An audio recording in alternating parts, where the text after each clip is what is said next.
bienvenue dans le sympathique village de Sainte-Tatouine du Sarolac. Je m'appelle Eric et aujourd'hui, je bois une perle au poivre de la microbrasserie Les Trois Mousquetaires, située à Brossard. Première fois, c'est excellent et ça goûte vraiment le poivre. Parfait pour accompagner des nachos ou des fajitas aussi. Aujourd'hui, je suis accompagné de Nico. Jesse. Marco. Et Sam! Bonjour messieurs. À noter que je sais comment prononcer fajitas, juste au cas où que les gens penseraient que je suis un demeuré.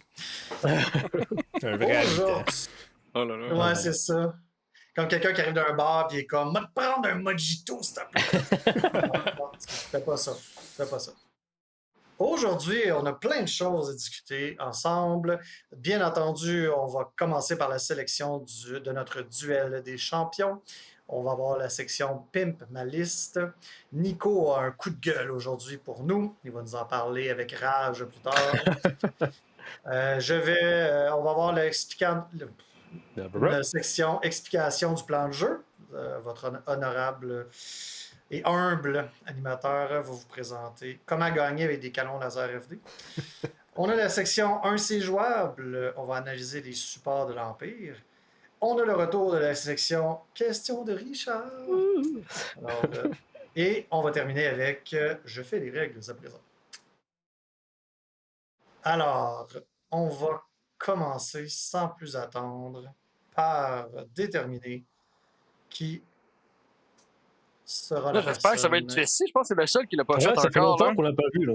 Bref, qui parle, là. Je pense pas que je l'ai fait. J'étais là la première fois qu'on a fait le duel du champion, mais je pense pas que j'ai fait le duel. Là, Non, j'espère pas que ça va encore. être Jesse. Là. En tout cas, Ouais. Sam et Jesse. en parlant de qui, Ça va, bon. on va me faire torcher la gueule encore. Mais t'étais toujours contre Sam, non? Ou t'étais une fois Ben, pour? j'étais avec. T'étais C'était. contre Jean et contre R2, je crois. Ouais. hein, c'est ça? Ouais. C'était pas pour. Moi, je pense que c'est pas vrai ce que tu dis là, Eric. Là. C'est avec le gars des vues. Non, peut-être pas. Peut-être pas. Allez, Alors, allez, qui allez. sera pour aujourd'hui? Oh, ça! Ah, Ça, let's go! c'est- Voilà! Let's Moi, go! je suis pour. Merveilleux. Moi, je suis pour.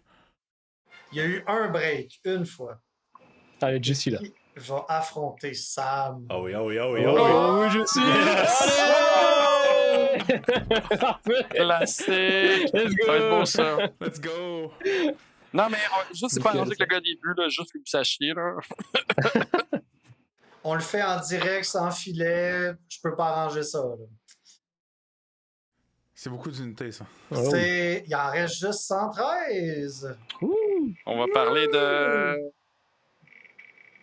J'essaie tout le temps de voir si je peux voir d'avance. Arc, Trooper, Rebelle.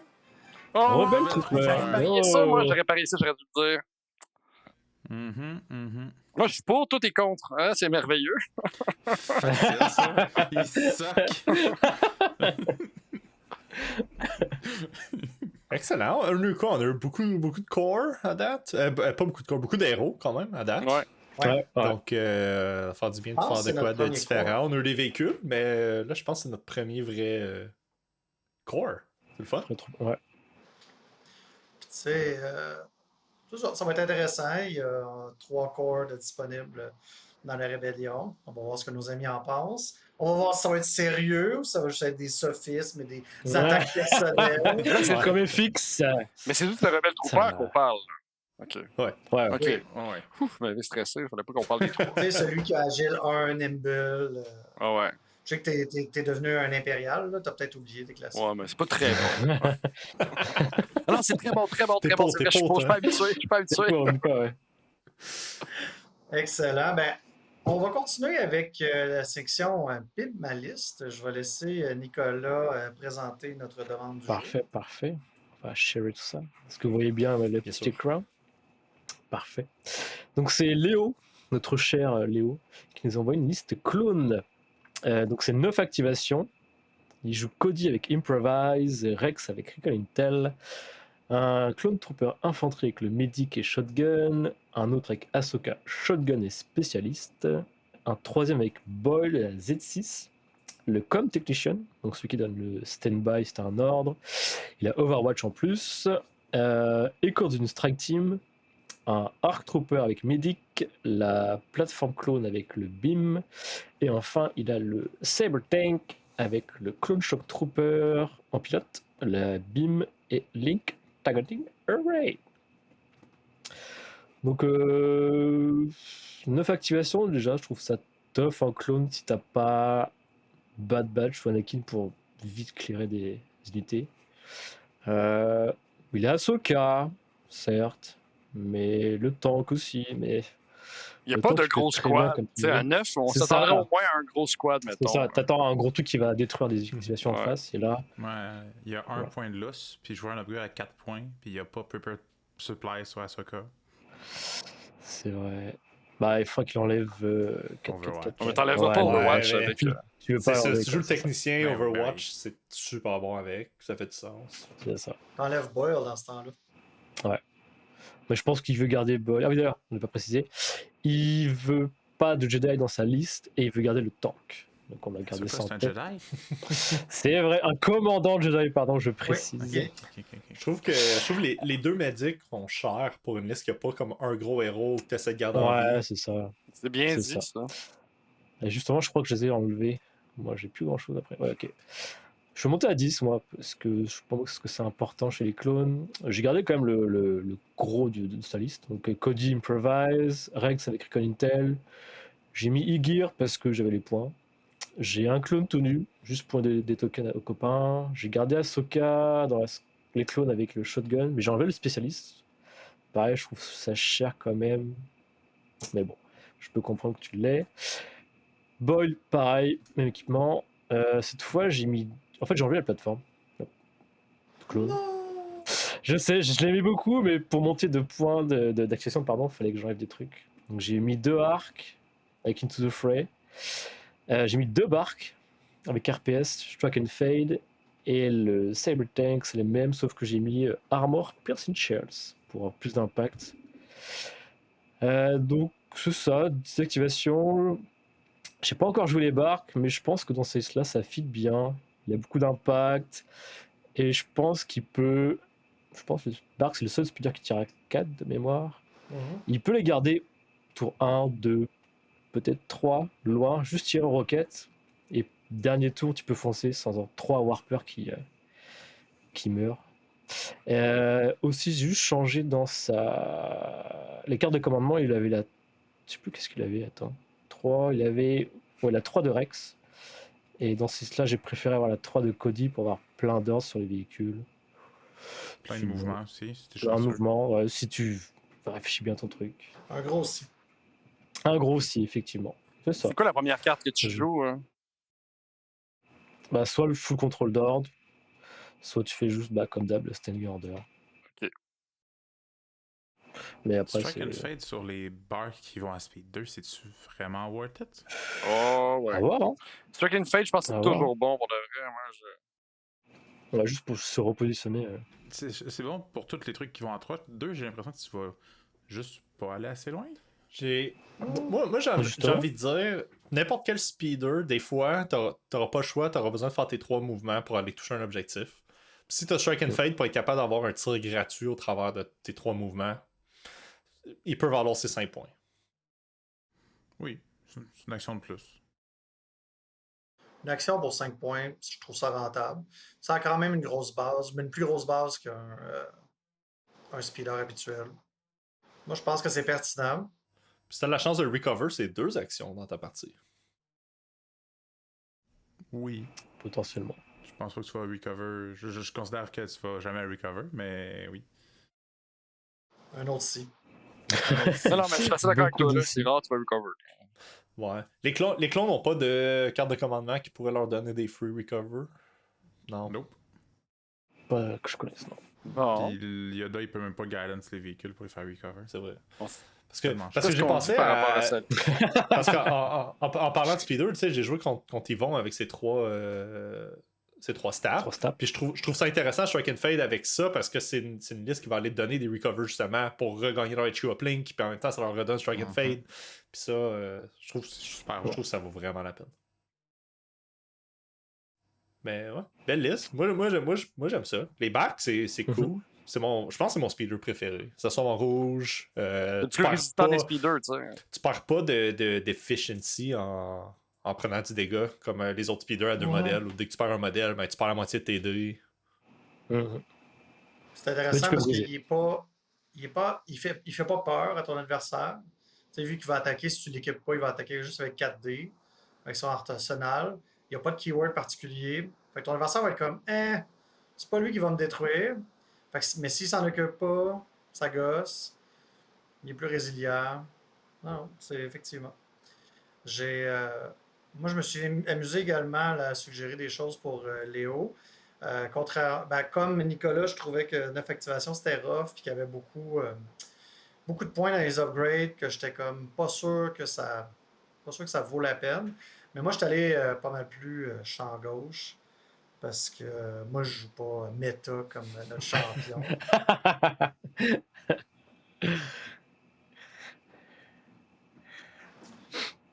Fait que, puis comme il avait dit, pas de Jedi commandant, puis je veux le tank, puis clairement il y avait une petite préférence pour des véhicules, je me suis dit, ça manque de punch, de résilience, mais on va y aller full véhicule.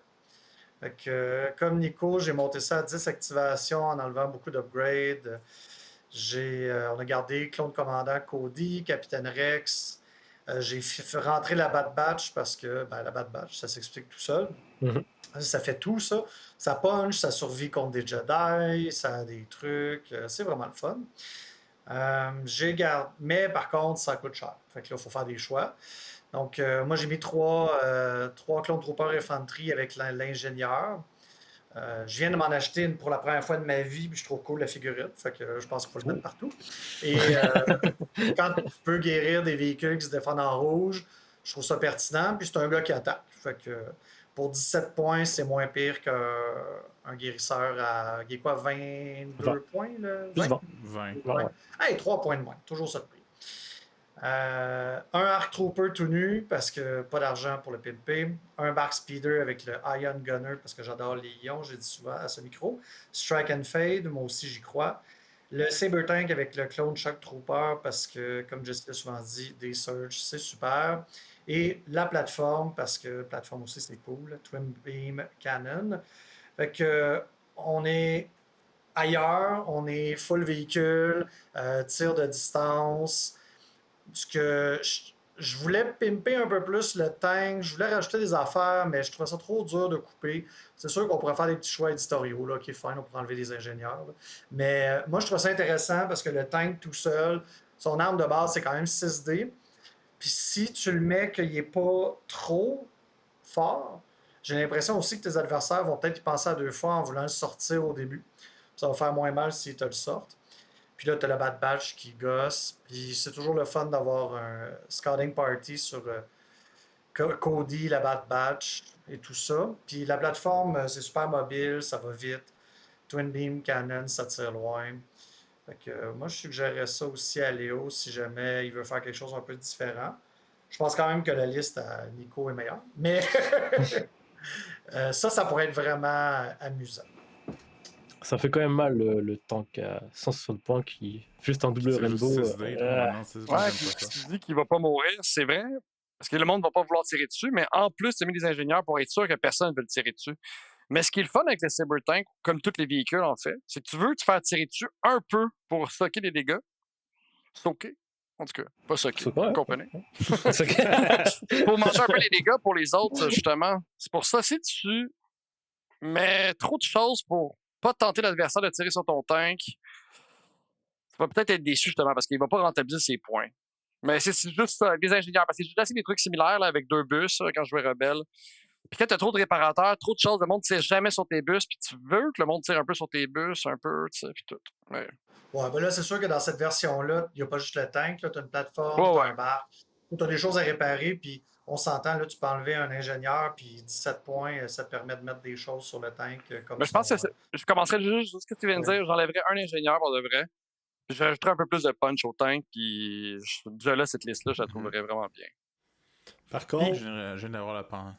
C'est juste pour dire, par contre, contrairement à justement Sam avec une liste rebelle avec plein de réparateurs puis des 2 bus, si tu te fais pas tirer sur tes véhicules, au moins t'as pas perdu ces points-là, parce que ça reste un dé de plus à l'attaque. Ça reste un point de vie de plus dans tes squads. Contrairement au rebelle où ton réparateur, il fait juste réparer, il fait absolument rien d'autre. C'est un non-combattant. Au moins, t'as quand même le dé d'extra en tirant. C'est pas si pire. Mais au nombre de véhicules, c'est sûr qu'ils vont réparer quelque chose. Ce que je comprends, c'est que vous avez monté les deux à 10 à activation, ça c'est sûr. J'aime beaucoup le choix d'Éric d'avoir mis Bad Batch qui punch plus. Moi, je trouve que ça manquait de punch un peu la liste. Pour 9 activations, là, je trouve qu'il n'y avait rien qui punchait fort. Dans la liste à Léo, je pense. Ouais, c'est ça. Le tank. J'enlèverais peut-être un ingénieur puis les environmental gear de Rex pour mettre un medic qui peut healer la Bad Batch parce que ça vaut la peine d'healer la Bad Batch. Aussi. Puis tu peux même, c'est ça que j'ai réalisé, que tu peux mettre le medic puis l'ingénieur dans la même squad. Oui! Oui, parce que le medic, c'est le chef. Ouais. Wow. Je suis pas sûr que c'est bon, parce que c'est circonstanciel, ça dépend. Mais tu peux peut-être préférer laisser une team de 4 clones en arrière qui fait un peu moins, puis l'autre, elle peut actually aller tirer en avant. En tout cas. Tant que c'est pas mort, tu sais, s'il te reste juste ton médic à la fin, ben tes points sont sauvés, tu sais. 6 modèles, c'est plus dur à tuer que 5. C'est pas beaucoup, mais... Le médic n'a pas le keyword leader, par contre, fait que c'est l'avant-dernier à mourir. Même si c'est un squad leader upgrade, il n'y a pas le keyword leader. Ah, ok. Ben, ça change rien. Ton dernier qui meurt, ça affecte ton squad. Ouais. Ça, c'est un peu plus résistant. Je pense que mettre un médic et un ingénieur dans le même squad, c'est quand même mettre beaucoup d'œufs dans le même panier. Là. C'est le genre de squad qui, si tu fais une petite erreur, il est pas super bien caché. Ça va sûrement être une target. Non, mais le truc, c'est que tu fais ça sur tes 6 squads de fois. Non, mais c'est vrai, tu fais ça, la Bad Batch, un tank, les gars, c'est beau. Bad Batch, tu meurs jamais, c'est sûr.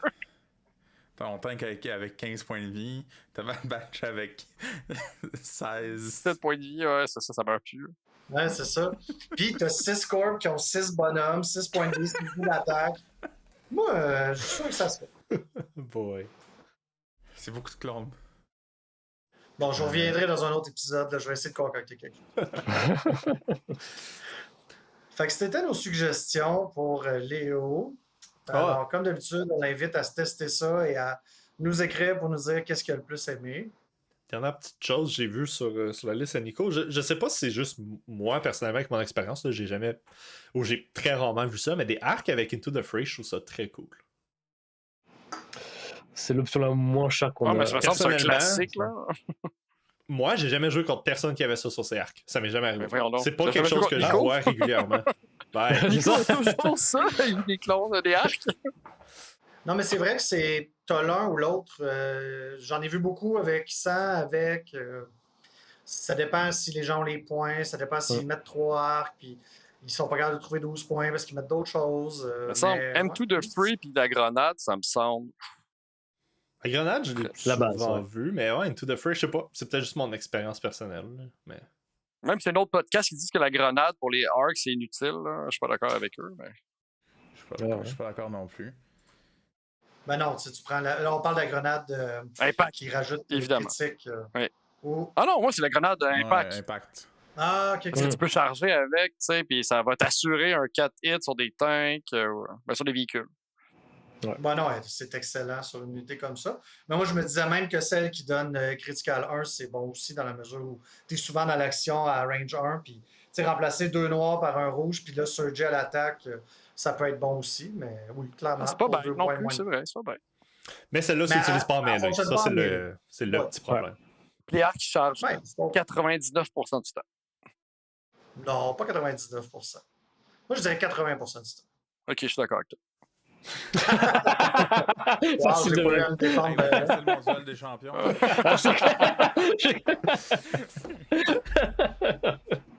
Bon, d'autres commentaires avant qu'on passe au prochain sujet? Non. Parfait. Ben, je redonne le micro à Nicolas qui va se plaindre. Pas content. Vas-y. Alors, pour ceux qui ne le savaient pas, le week-end dernier, il y avait le Lone Star Open au Texas. Donc, c'était streamé sur... comment il s'appelle ce gars? Cocozula, je crois. Non. C'est Winter Moon. Winter Moon, c'est ça. Ouais. C'était les 9 et 10 août. Parce que exactement. Je ne sais pas quand est-ce que cet épisode-là va sortir. Exact. Donc c'était un GT, je crois. Oui, c'est un GT, En gros, c'était sur 2 jours, c'était 6 games. Bref. Et en regardant une game, il y a un truc qui m'a marqué, dont je veux parler aujourd'hui. C'est les erreurs volontaires ou involontaires et l'imprécision dans le jeu. Il y a eu un match en particulier, mais on va pas s'attarder dessus. Si, quand même, faut que j'en reparle. C'était le premier match de la deuxième journée. C'était le gagnant justement du Lone Open contre un joueur Empire. Et petit goût d'injustice à la fin du stream. Il aurait pas dû gagner, entre guillemets, mais bon. Donc, j'ai noté quelques exemples. Par exemple, il savait pas que quand ton Obi-Wan est suppress, tu peux pas gardien. Bon, ok, ça arrive, tu connais pas les règles, ça c'est pas très grave, ça a été réglé plus tard, il y a eu un juge qui est venu parce que le chat a pleuré. Donc ça c'est pas très grave, ça arrive.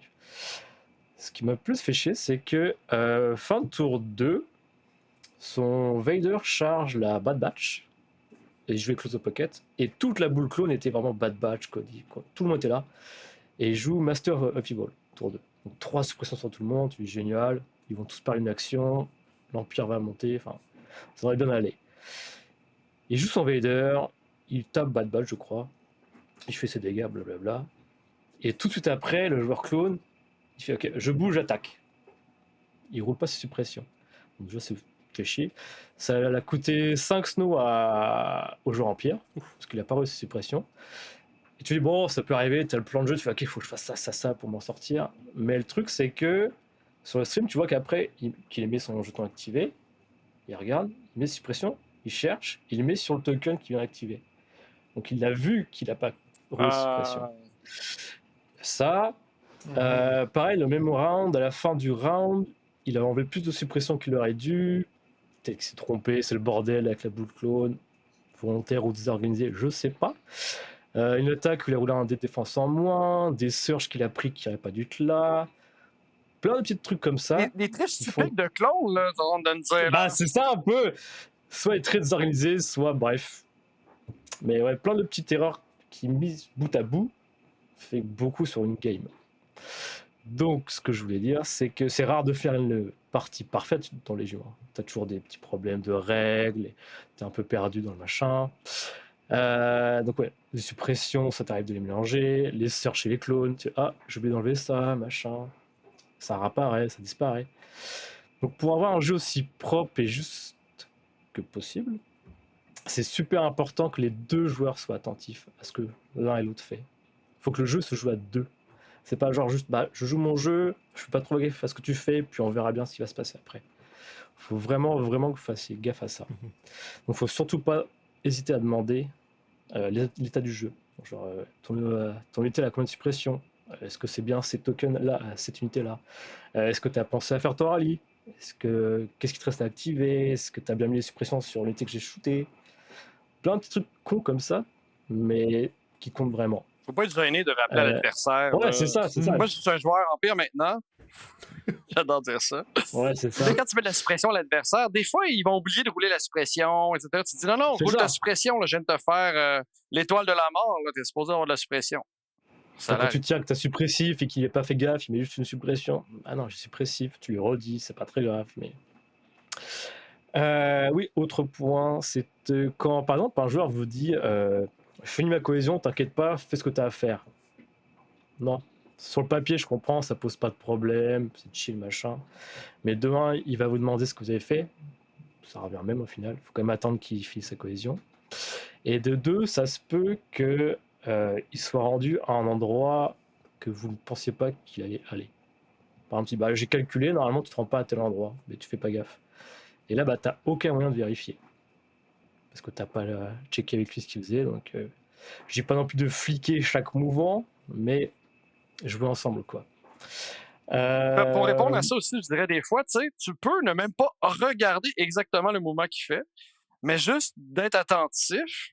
L'adversaire va peut-être, je dis pas que le monde triche, mais il va peut-être pas avoir le goût de tricher s'il sent que tu regardes un peu, sans regarder complètement comme un chou. Là. Ouais, c'est ça, ouais. Juste d'être attentif, c'est sûr que si tu commences à jaser à droite, à gauche, puis le gars, il veut vraiment gagner en face de toi, peut-être que tu vas te faire un petit move, puis là, tu peux pas vérifier, Exactement. Mais ça va peut-être être un de nos prochains sujets de discussion, tout ça.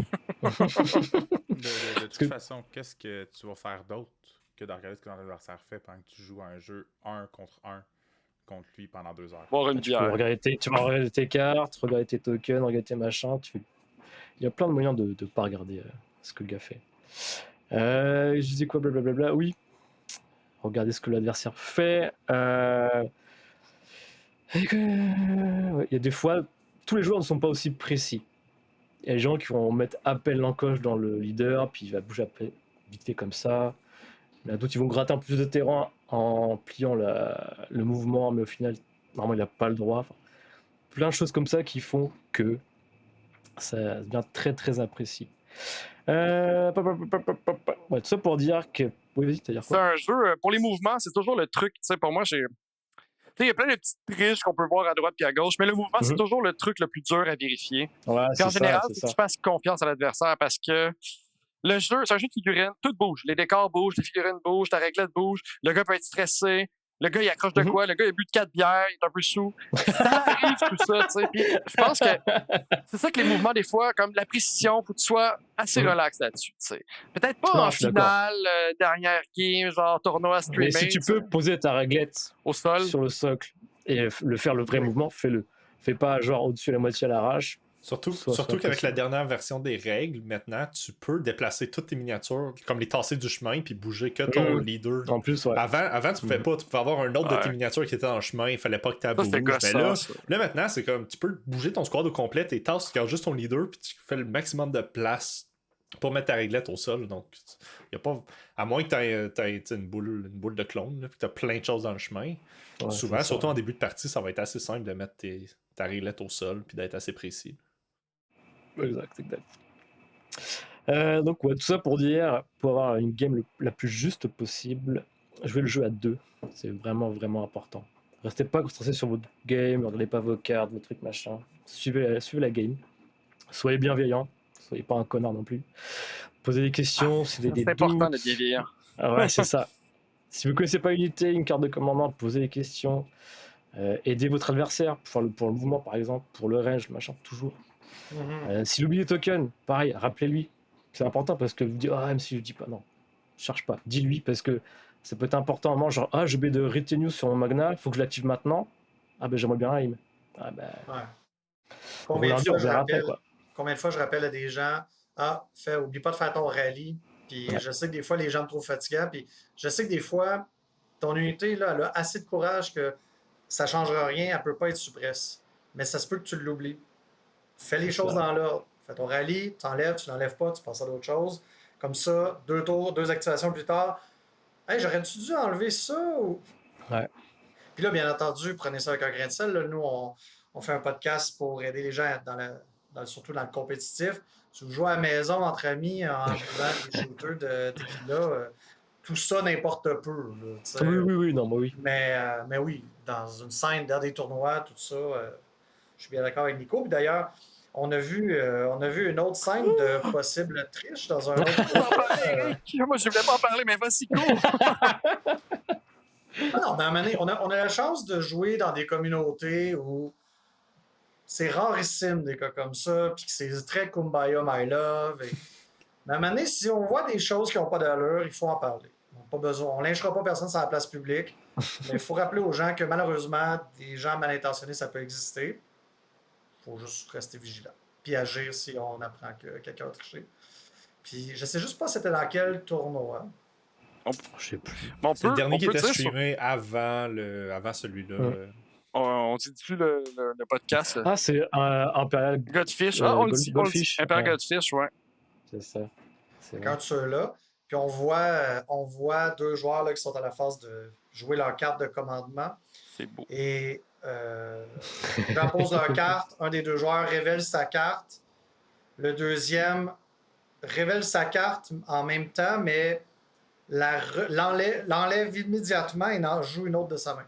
En fait, comment il fait, c'est que la carte, avant de la révéler, il la prend dans sa main, puis il en joue une autre qu'il avait dans sa main. Mais il fait ça super rapidement, qui fait qu'on voit pas trop, tu sais. Mais vu que c'est quelqu'un en face de toi, là, je pense que tu l'aurais pas vu. Mais vu que c'est streamé, on le voit parfaitement. La caméra est de haut. On le voit. Un vrai slide of hand, là, un vrai tour de magie. Vraiment, il a fait ça tellement vite. Là, mais j'ai dû le regarder, moi, parce que c'est moi qui ai annoncé à mes compagnons ici. J'ai dû regarder, je pense, 10 fois avant. Je suis pas sûr, là, genre. Je suis pas sûr. Là, je leur parle, là, ils me disent de regarder, puis ils font ah ouais, peut-être. Mais, en tout cas, je sais pas trop quoi en penser. Mais...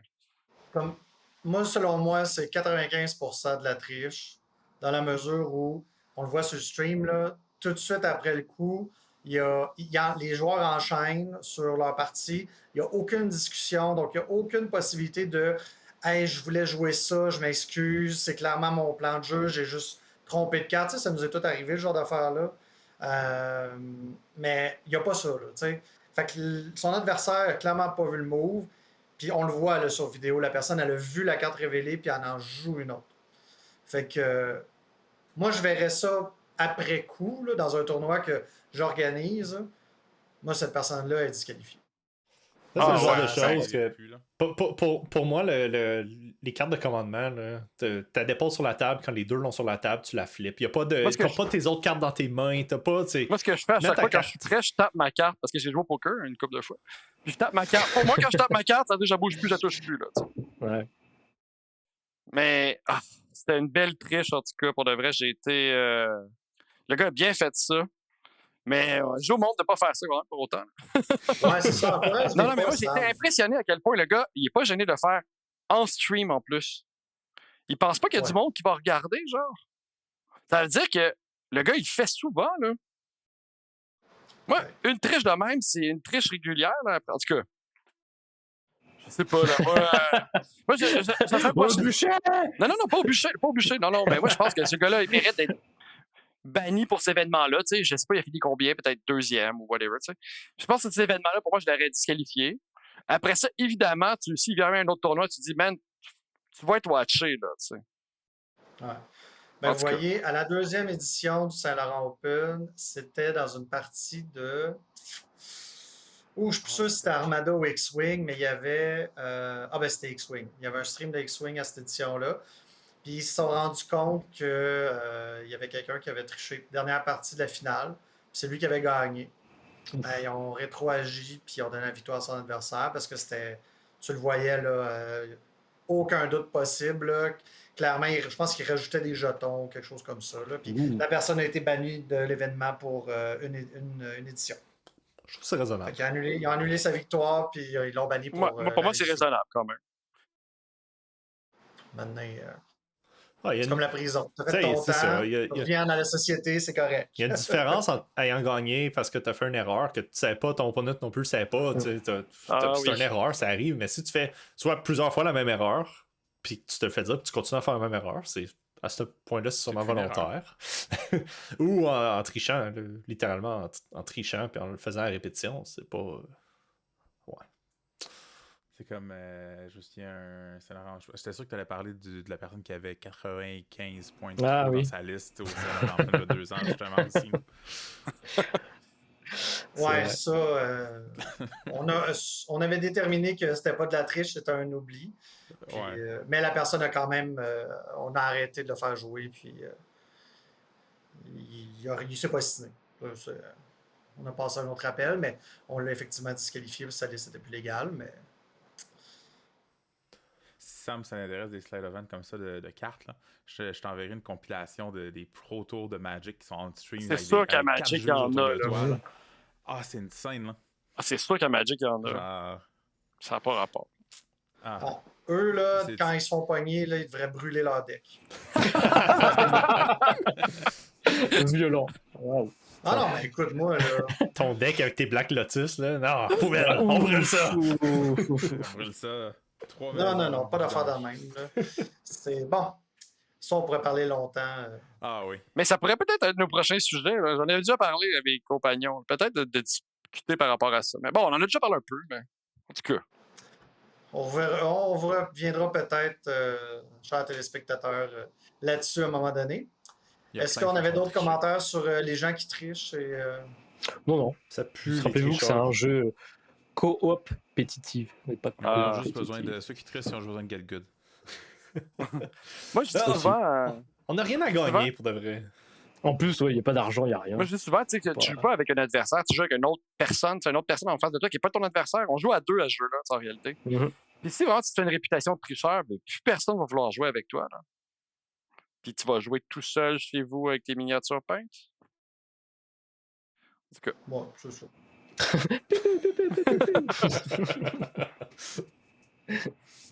Sur ce, ouais, pour ceux qui n'ont pas le vidéo, Jesse mime de jouer tout seul avec ses figurines à la caméra. Je vous invite à aller voir le stream. On est à peu près à 35 minutes. Bon. Sur ce, on va continuer avec le segment plan de jeu. Donc, c'est à mon tour de vous présenter une liste que j'aime beaucoup et de vous expliquer ça serait quoi ma stratégie, départ, etc. Et en même temps, mes compagnons d'armes vont pouvoir poser des questions et me dire non, Eric, tu fais ça tout croche, c'est pour ça que tu perds, ou, etc. Donc, je vais partager mon écran. Là, la liste que tu nous partages là, tu as bien performé avec. Tu as très bien performé avec. Oui, oui. Donc, ça, c'est une liste que j'avais testée en prévision du tournoi, le Grand Tournament d'Ottawa, qu'on vous a déjà parlé dans un épisode précédent. Donc, c'est une liste rebelle à 13 activations avec Han Solo, avec Up Close Personal Environmental Gear, Lando Calrissian avec Improvise Order, Jyn Erso avec Prepare Supply, pour qu'elle reste en vie, la Bad Batch avec Omega, des Fleet Troopers sans amélioration, 2 Rebel Troopers sans amélioration, un Ewok Slinger, donc les frondeurs force spéciale sans amélioration, des Rebel Sleeper Cells sans amélioration. Bon, à l'époque, il y avait un Astromech Droid, mais maintenant il coûte trop cher. J'ai dû revoir la liste un peu. 3 FD Laser Cannon Team avec barrage générateur et un Land Speeder X-34 avec le lance-roquette, le Ion Blaster et un HQ Uplink. Donc, ouais, cette liste-là, j'avais quand même bien faite. J'avais fini quoi? J'avais fait 3-2, je ne m'en rappelle plus. Mais j'avais été battu par Nico parce que j'avais mal vu que des cristaux, ça faisait du area terrain. Juste pour ça. Mais c'était au début du area terrain en plus. Il venait d'arriver. Là. Ouais, c'était normal. Là. Oui, c'est ça. Et dans le fond, avec cette liste-là que j'avais quand même pratiqué une couple de fois, moi, je l'aime beaucoup parce que, de 1, ça commence 13 activations. Fait que ça, c'est un beau nombre pour essayer de contester plein d'objectifs. C'est sûr qu'on est plus capable de faire ça en rebelle que dans d'autres factions. Il y a, oui, 3 de ces activations-là qui sont les canons laser qui ne bougent pas. Par contre, 13 activations, 3 qui ne bougent pas, ça en fait 10 qui bougent. C'est en masse. Selon moi, ça le fait. Et de toute façon, tu as souvent des objectifs derrière que tu as besoin de garder potentiellement dans 3 missions sur les 6. Non, plus que ça. Tu en as 4 sur 6, minimalement qu'il y en a. Fait que tu as tout le temps quelqu'un derrière que tu n'as pas besoin de protéger. Dans cette liste-là, dans le fond, c'est des petits héros, la Bad Batch qui est un peu le marteau de l'enclume. Quoi, j'ai pas vraiment d'enclume, ma métaphore fonctionnera pas. Mais l'idée étant que cette liste-là performe bien quand tu essaies de jouer, surtout Recover the Research Bunker Assault, qui sont bien entendu dans les cartes là, de mission. Tu peux jouer sur n'importe quel scénario, tout se fait, mais c'est les 2 qui vont briller davantage parce que tes canons laser peuvent être placés dans ta zone et contester des objectifs, sauf si le décor l'empêche. Mais au moins, tu es déjà placé pour qu'eux sont à la bonne place. La Bad Batch est là pour être une force de frappe, mais aussi une force de contestation. Avec Omega, tu peux contester à une réglette de 1 au lieu qu'une demi-réglette. C'est excellent. Et contre des Jedi, des gens qui ont Pierce 2 en mêlée, des choses comme ça, la Bad Batch, ça va survivre. Ça va toffer. Ils vont peut-être tous mourir, mais ça va prendre 3-4 attaques. Ça va être long. Fait eux font ce travail-là. Donc, quand je m'installe dans une partie, j'essaie de travailler sur ces missions-là. Je place mes canons en conséquence.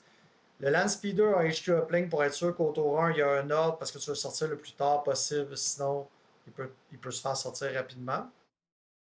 Et tes canons laser, tu essaies de les garder le plus possible contre des unités fortes, des véhicules qui ont besoin d'impact, mais ils sont surtout là pour jouer dans la tête de ton adversaire. À chaque fois, il faut qu'ils pensent, ils vont me tirer, ils peuvent être suppressifs. Qu'est-ce que j'envoie en sacrifice pour les faire attaquer? Puis toi, tu veux t'assurer d'attaquer tous les tours au moins quelque chose.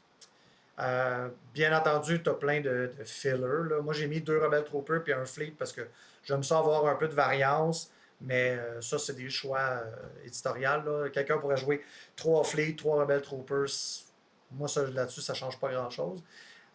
Les Slingers sont là pour que, comme il y a les Sleeper Cells qui punchent comme des trucks, ben, si tu les piges ta force spéciale trop tôt puis que tu as plutôt un Improvise Order, tu peux tempérer avec tes Slingers. Ça coûte Lando rien. avec ses... Comment? Et ça coûte rien. Ça coûte 35 points. Regarde, ça, c'est magique pour la rébellion, cette unité-là, selon moi. Là, j'en mets partout dans mes listes maintenant. C'est 35 points, c'est 6 figurines. Ça attaque à 2 avec 6 dés noirs. Ça a l'eau pour faire, c'est long à tuer. Puis si t'es dessus, c'est 35 points. Là, Est-ce qu'il mérite de monter de points? Je dis pas ça. Enlevez-moi pas mes Ewoks. C'est vraiment bon. Surtout dans un cas comme ça, si vous êtes capable de rentrer 3 Sleeper Cells dans votre liste, gâtez-vous, j'ai pas rien contre ça, mais là, ça vaut la peine. Et t'as Lando, Anne, Jin qui sont juste là pour, comme on dit en bon québécois, sont là pour jouer au fucker. Ils sont là pour déranger. Lando, il est incognito, il se promène. Des fois, il dit à tes corps de se déplacer, de faire un stand-by, de faire un recover parce qu'ils sont paniqués. Puis là, il sort de l'ombre, il commence à tirer, puis il est fatiguant. Jyn Erso, elle bouge, elle sauve, elle s'en va dans un tas de troopers sans défense, puis là, elle fait juste une mini Luke Skywalker d'elle-même. Elle se promène d'une unité à l'autre avec ses déplacements, son disengage. Indépendant move, elle sort d'un engagement, elle rentre dans un autre groupe, elle gagne un dodge, donne un coup de matraque, sac son camp. Encore là, elle meurt, t'as juste perdu 80 points, c'est pas grave. Ça a fait chier l'adversaire. Puis t'as Han Solo qui est là parce qu'il est étonnamment résilient avec ses habilités défensives. Il y a Up Close and Personal. Il est là pour sa carte de commandement Change of Plan. C'est tellement assumé. Non, c'est complètement assumé.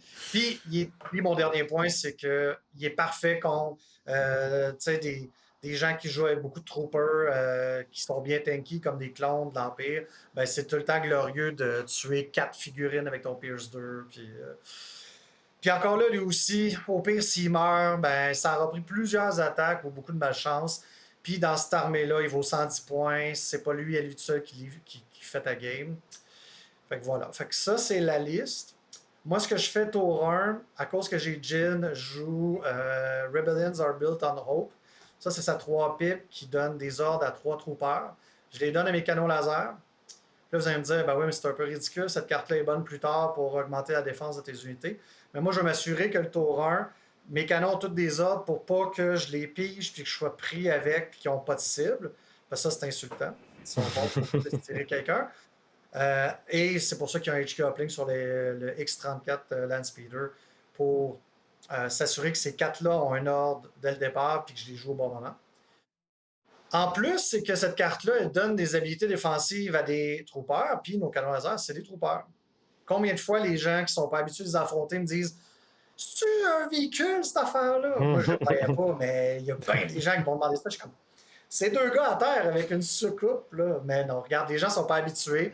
Fait que oui, c'est des troopers, donc la carte va leur donner une suppression, Danger Sense, ils commencent avec un dodge avec Prepare Position. Fait que souvent, si je les ai placés un petit peu trop avancés, puis je me fais attaquer par n'importe quoi là, qui peut se rendre, ben un petit peu plus résistant. Quelqu'un pourrait dire, mais Eric, t'as pas mis la nouvelle upgrade Diggin sur tes canons.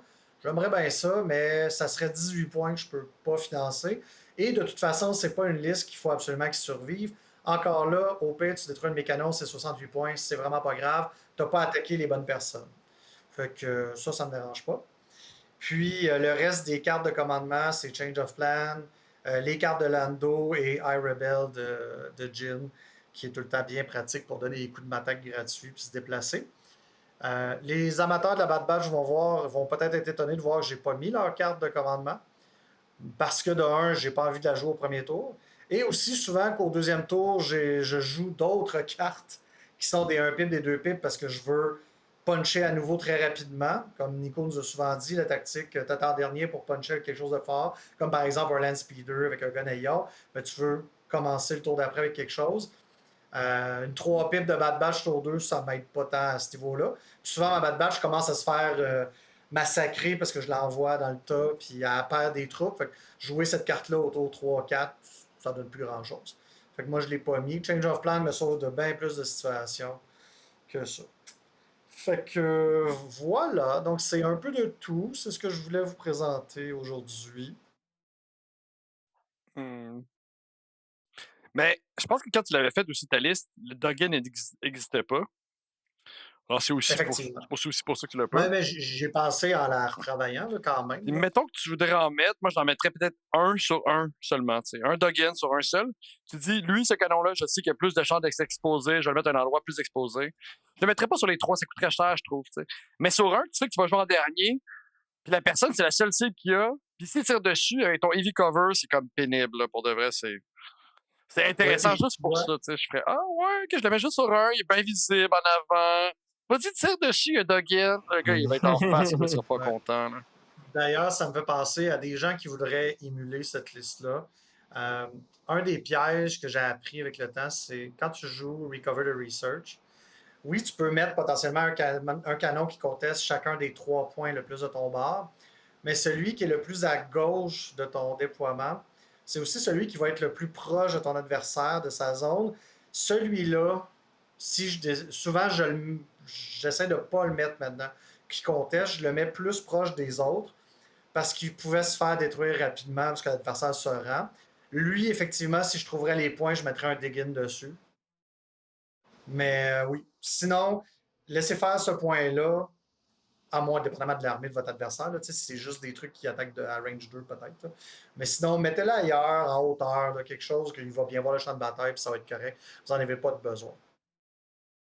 Non, c'est vraiment une liste de gunline quand même, parce que tu as 3 canons qui tirent de loin, qui vont mettre de la suppression. Alors, tu veux forcer vraiment l'adversaire à foncer vers toi. Ben, c'est ça qui est un peu drôle, parce que tu as les 3 canons, tu as le Land Speeder qui a une arme à 4, une arme à 3 puis qui bouge vite, mais le reste, c'est tout. Soit des unités qui tirent à 3 mais qui n'ont pas d'upgrade, ou qui tirent à 2. Les héros, ils tirent tous à 2. C'est pas. C'est un mix un peu étrange. Mais c'est très satisfaisant d'avoir tes canons qui tirent. Tu sais, une distance de 5 dans ce jeu-là, là, surtout quand tu vois, tu es capable de les mettre sur des décors en hauteur, là, tu vois tout. Là. C'est terrible. Puis, ben, tu as le temps de t'avancer. Fait que c'est vraiment le fun pour ça.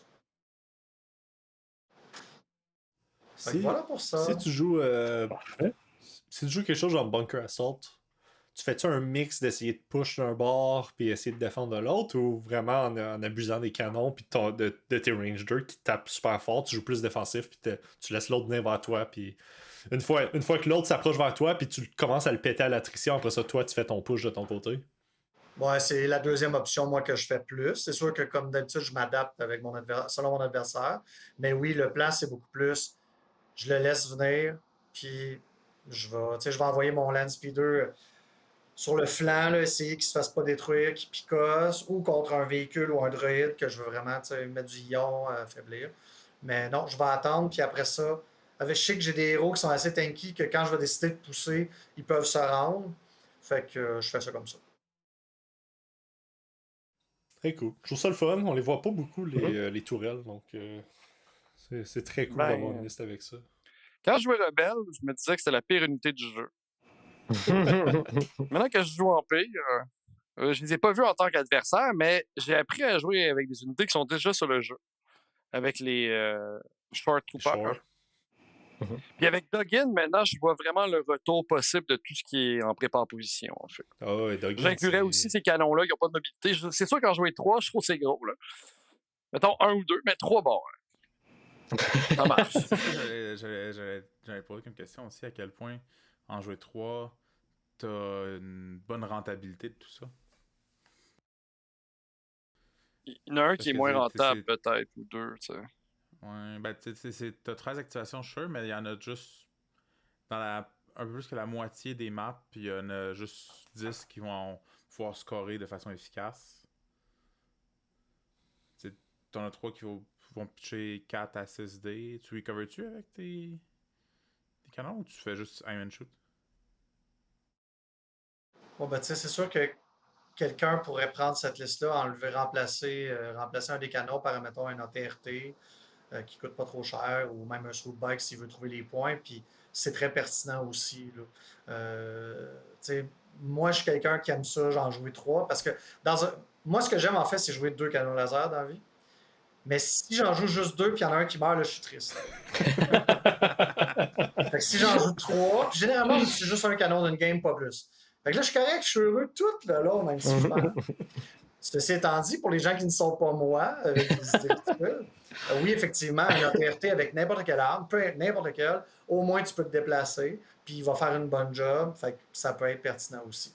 Moi, c'est juste que j'aime beaucoup trop pouvoir tirer à 5 à l'autre bout, puis surtout, ce que je trouve le fun, c'est qu'anciennement, des fois, je me faisais avoir quand on jouait dans la première version sur la Long March, parce que là, je me ramassais que même si je mettais mes canons le plus proche possible, je pouvais des fois pas me rendre à l'autre bout, puis je manquais de cible, puis là, ça, c'était bien... ça, je trouvais ça plate. Là, je trouve que présentement, avec les cartes de commandement, à moins d'être bien malchanceux, c'est des cartes, j'ai tout le temps de quoi à faire, puis au pire, s'il attaque pas, c'est parce qu'il y a une vision limitée, mais mon adversaire veut vraiment pas aller là. Puis ben là, il a fait ça job. Fait que ça dirige ailleurs. Ça, c'est mon point là-dessus.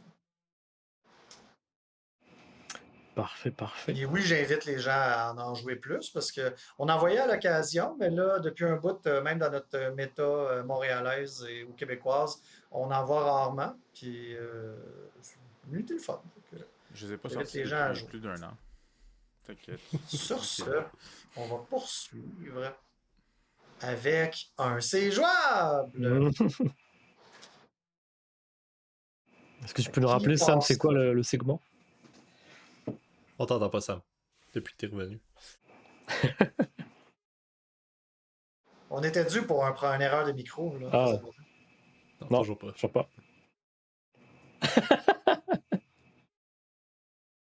Faut que tu pédales, ça va revenir. T'as-tu craqué ton ordi avant? Faut ajouter un peu de charbon. Tu oublies de payer tes taxes. Ah, il n'y a plus d'électricité. Non, toujours pas. Il y a peut-être une batterie dans son casque d'écoute.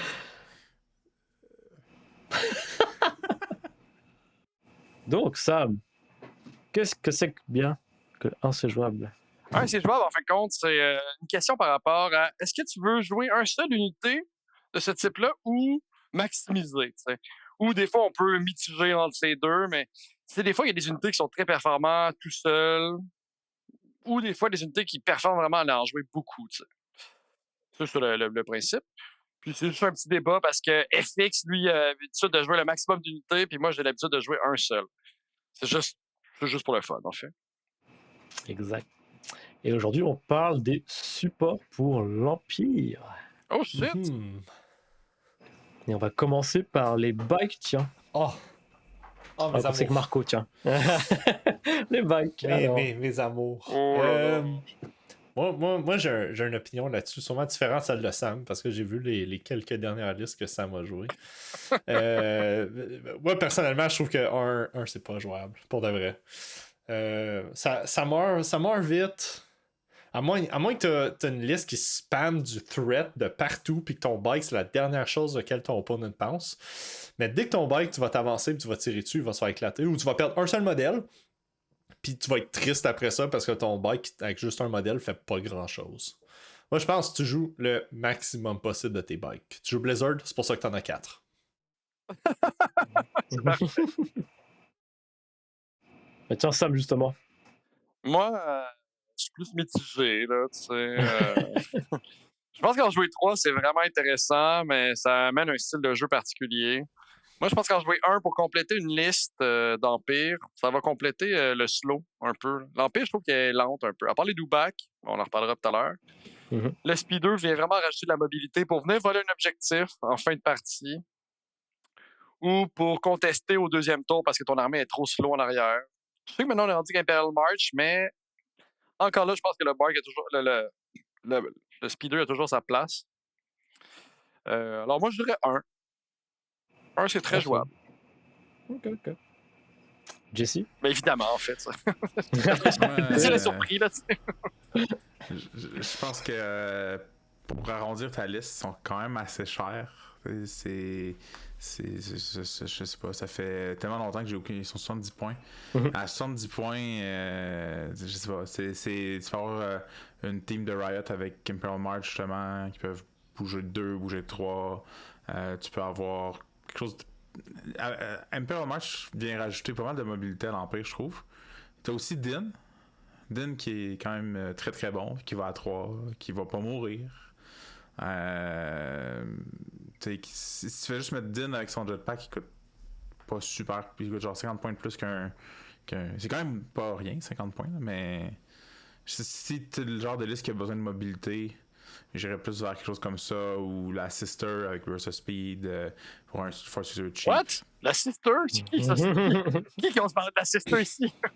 Parce que si t'envoies juste un speeder tour 2 sur un point parce que tu manques de mobilité puis ton but c'est d'aller toucher un point, cool, c'est la seule chose qui va faire de ta partie. Parce qu'il va se faire exploser. C'est tu vas l'avoir parfait des gardé fois. à la fin. Des fois, c'est parfait. Ça va juste venir déranger la personne qui va faire « Ah, si, je sais qu'il y a son fucking speeder en arrière qui attend, là, genre, là, je suis là, fuck. Faut que j'aille avec 2 unités au centre, faut que j'aille 2 unités pour la place. Là, t'arrives, oh, le petit speeder. Ah non, je vais pas là, fin de compte, je vais ailleurs. Mais bon, ça, on débat. Alors, j'ai si 1, 3 ou 2 ou 4. 2 peut-être.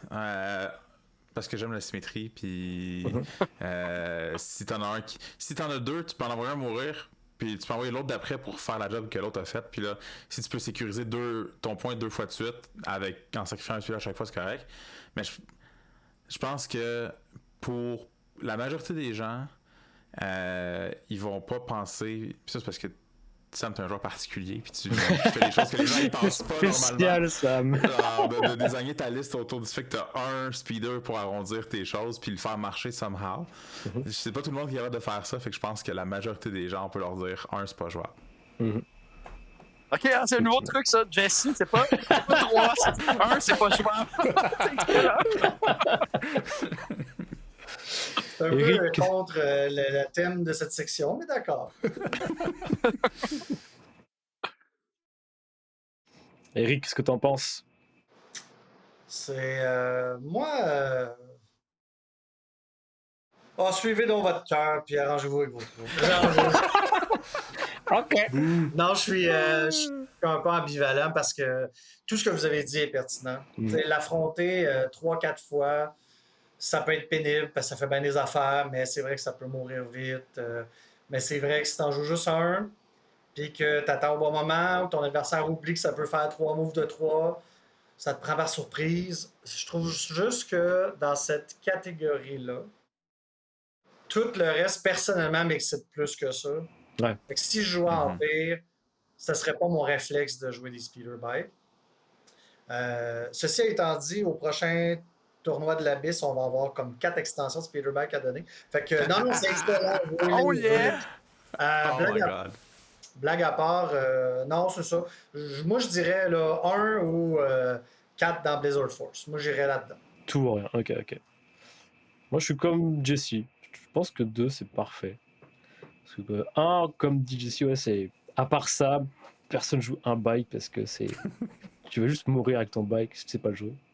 Mais non, 2, c'est bien. Tu vois le premier scorer, il meurt, c'est pas grave, tu vois le deuxième, puis normalement, après, le reste de ton armée suit. Je pense que, juste pour finir avec ça, je pense que Sam, ce qu'il dit, c'est valide, mais Sam, t'es un très bon joueur, t'es un joueur qui a de l'expérience, puis qui sait jouer. Puis qui sait jouer des affaires assez spéciales, puis t'as comme plein d'idées unorthodoxes de comment tu vas jouer certaines affaires, puis un bike est capable de faire ça. Mais c'est pas n'importe qui va être capable de le faire. Fait que pour la masse, je suis vraiment d'accord avec un seul. Peu importe le speeder, moi je pense qu'il faut jamais que tu le joues comme en suicide. Ben, pour contester un objectif qui fait que ça annule le point, tu l'envoies en suicide pour de vrai, ça vaut ton 75 points, tu t'en calisses. Mais pour de vrai, les speeders, sinon, t'en joues un sur le côté, il tire pas au premier tour, tu t'en fous pour de vrai. Au deuxième tour, il va mettre de la pression à l'adversaire, là. Il va être là. Ah! Même il y a un speeder, il est là, tu sais. Puis, même moi, si j'ai une 4, technique aussi. ça tire pas au premier tour. Mais 4, ça instaure un style de jeu, tu sais. 4, le gars, tu sais qu'il va faire un push d'un bord de fou, tu sais. Puis c'est vraiment une frosse de frappe. 1, tu peux comme dire, je vais peut-être pas m'en occuper tout de suite. Il est pas dur à tuer, je le tue plus tard. Mais aussi, ce que je voulais rappeler, quand t'en joues 1, une autre technique, de rappeler à l'adversaire que t'en as un. Ah, il y a mon speeder ici qui n'a pas encore joué. Je vais juste vous dire, Oublie pas! Oublie pas, là, j'ai un speeder ici qui peut faire 3 moves, là. Puis là, l'adversaire est là. Ah, c'est vrai. C'est juste, des fois, de rappeler à l'adversaire que tu peux faire ça. En tout cas, technique de rebelle. D'empire.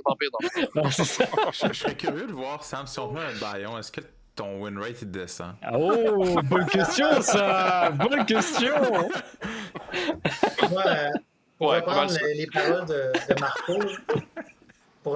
de Marco, moi je vote qu'on imprime des petites cartes de Unorthodox Tactician là, pour le boss. C'est la face à Sam dessus. Aux commandes. C'est beau ça. Très bien. Le deuxième, les Dewback, les merveilleux Dewback. Ah ben là. Qui veut commencer? Moi, je pense que les Dewback, si tu veux arrondir ta liste, en mettre un, c'est parfait. Ça va pas mourir, ça va mourir pas mal moins vite que ton bike, ça va aller assez vite que ça va faire la job que tu as besoin. Puis d'en mettre, si tu as 70 points qui traînent, tu as le choix entre un bike puis un Dewback. Je prends le Dewback là. Anytime, any day, sans hésiter. Là. Ouais, ton Dewback va être 75, tu mets un gun au minimum. Ouais. Mais même à ça, ton bike, je pense que c'est la même chose. Là. Ton bike, même, il coûterait 75 aussi parce que je te vois pas jouer un bike sans Strike and Fade. Ben ça, je suis d'accord avec toi.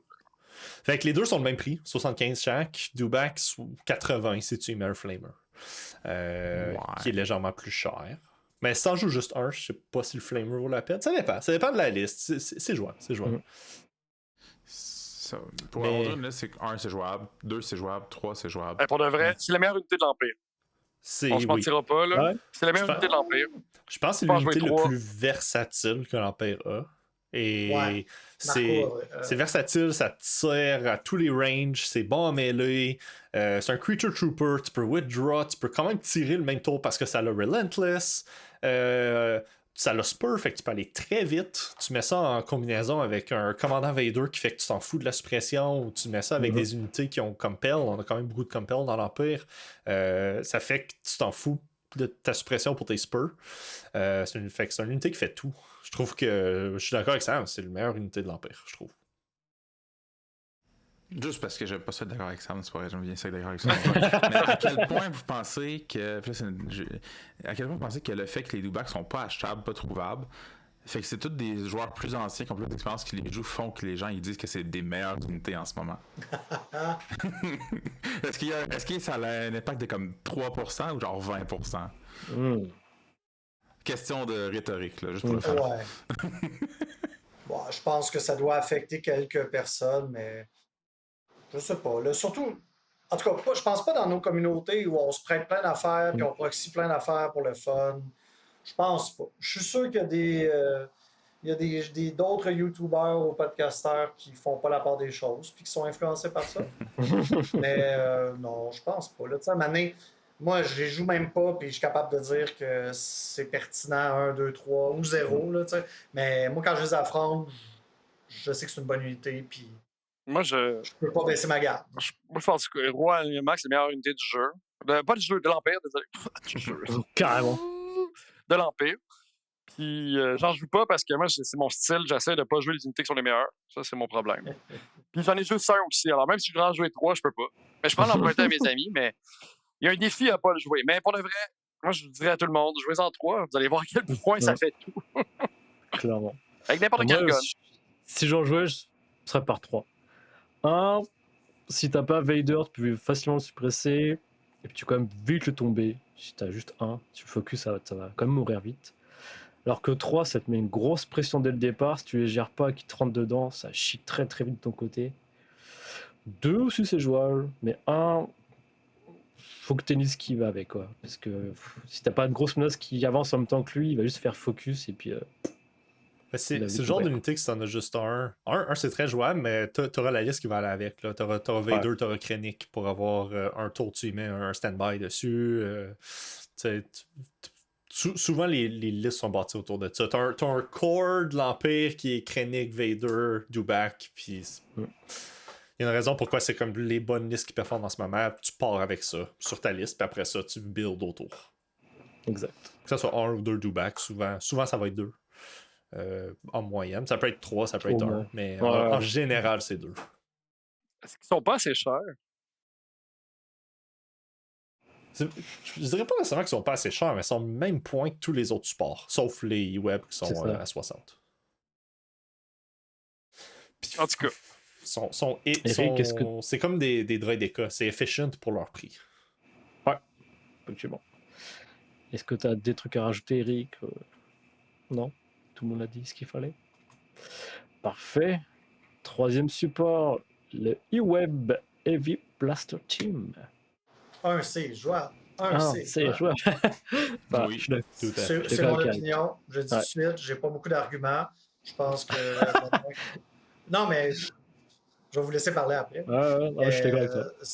Depuis qu'il tire à 4, c'est pertinent. Par contre, ça peut quand même mourir vite. Fait que, tu sais, j'en ai affronté des listes où la personne en avait 3 puis ça me faisait pas peur. Contrairement à jouer 3 Dewback. Mais 1, je trouve ça pertinent, ça défend bien un point, ça a plein de keywords. Coûte pas une fortune, tu 63 points avec son générateur. Moi, je trouve ça bon. Ouais. Mais juste 1. Ouais. Juste, je suis d'accord avec toi. Juste 1 avec Dugging, juste histoire d'être dérangeant, tu fais là, ok. Si je joue avec Dugging, s'il va pas crever, juste perdre mon temps, puis il va juste être suppressif, te mettre des crits, ça va juste être fatigant. C'est juste assez, je pense, c'est ce qu'il faut pour une liste. Tu peux aller à 3 peut-être, mais je suis pas convaincu de ça. Donc 1 pour moi. C'est jouable. 2 dans Remnant. 2. Parce que Remnant existe, puis j'ai une affection pour les e-web vu que j'ai gagné ma première initiation au World avec Remnant. Avec 2 e-web contre Sam. Ah oui? À Sherbrooke. Bon point. Okay. Mon Dieu, je Ça remonte. Ton slot support pour Remnant, c'est quoi? T'as juste le choix entre les web et les bikes, si je me trompe pas? T'as le choix entre 2 bikes ou 2 e-web.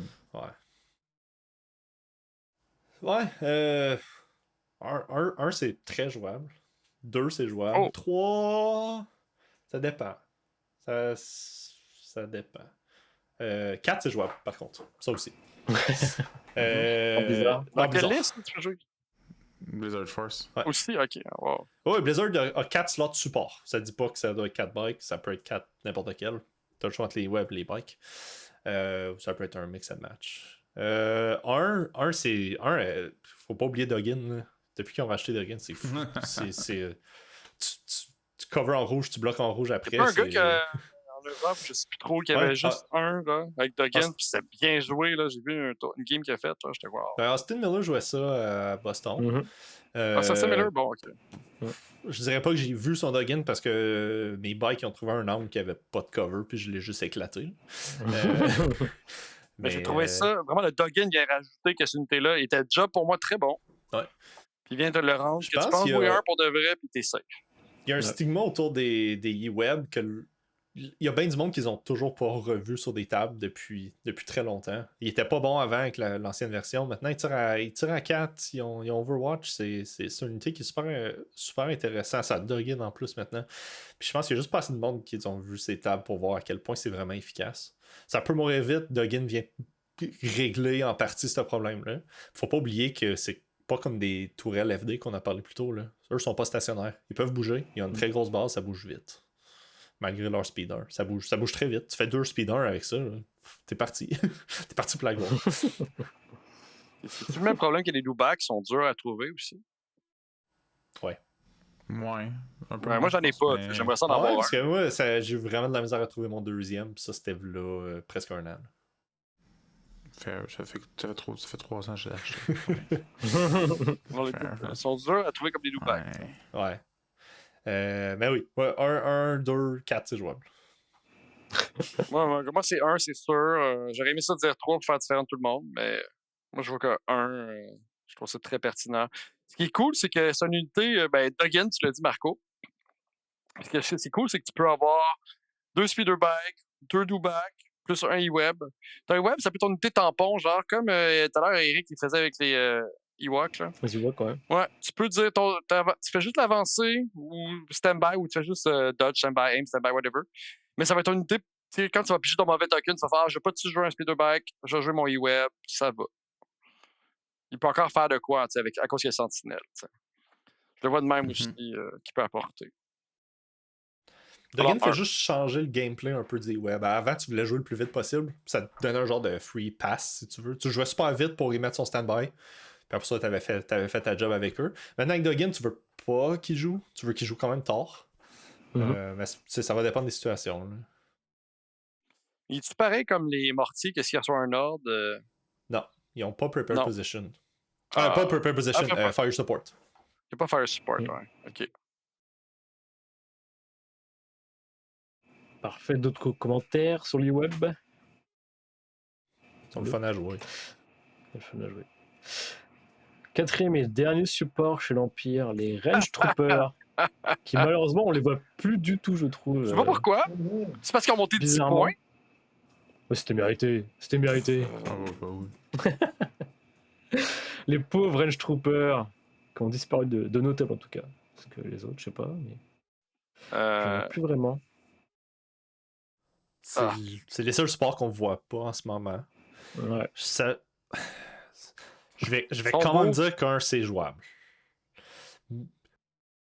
Un c'est jouable. L'unité comme telle, il est pas mauvais. Il coûte 70 points aussi. Puis pour 70 points, il peut valoir ses points. Ça a l'armure 1, indomitable, scale, spur. Ça a plein de beaux keywords.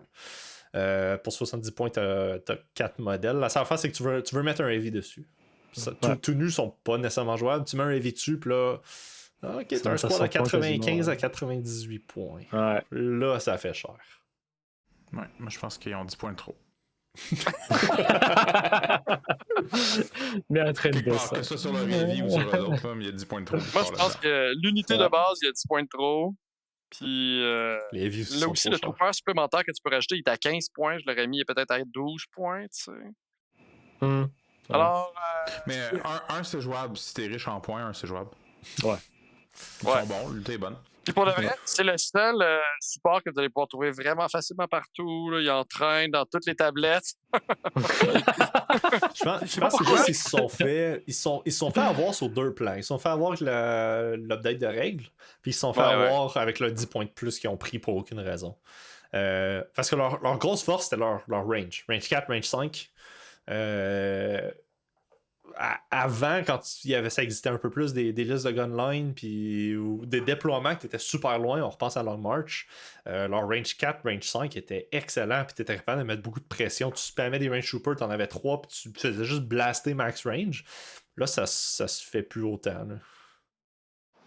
Non, mais je pense que ça a encore sa place. Tu sais, je comprends qu'on est dans un mode où, ah oui, range 2, maintenant c'est viable, mais tu sais, il y a encore plein de situations où c'est vraiment pratique de pouvoir tirer à 4. Parce que là, c'est pas juste ce qui s'en vient devant toi, là, c'est dans toutes les directions possibles. Moi, je pense qu'il manque un peu d'amour parce que les gens sont encore dans le trip de on s'en va dans le milieu puis on se tape sa gueule. Je pense qu'ils ont leur place. Par contre, c'est sûr qu'ils vont recommencer à briller vraiment plus quand ils vont nous sortir les prochaines cartes de mission parce qu'ils l'ont déjà dit dans les entrevues que ça va brasser un peu la cage, puis il va en avoir un peu plus pour d'autres styles de jeu.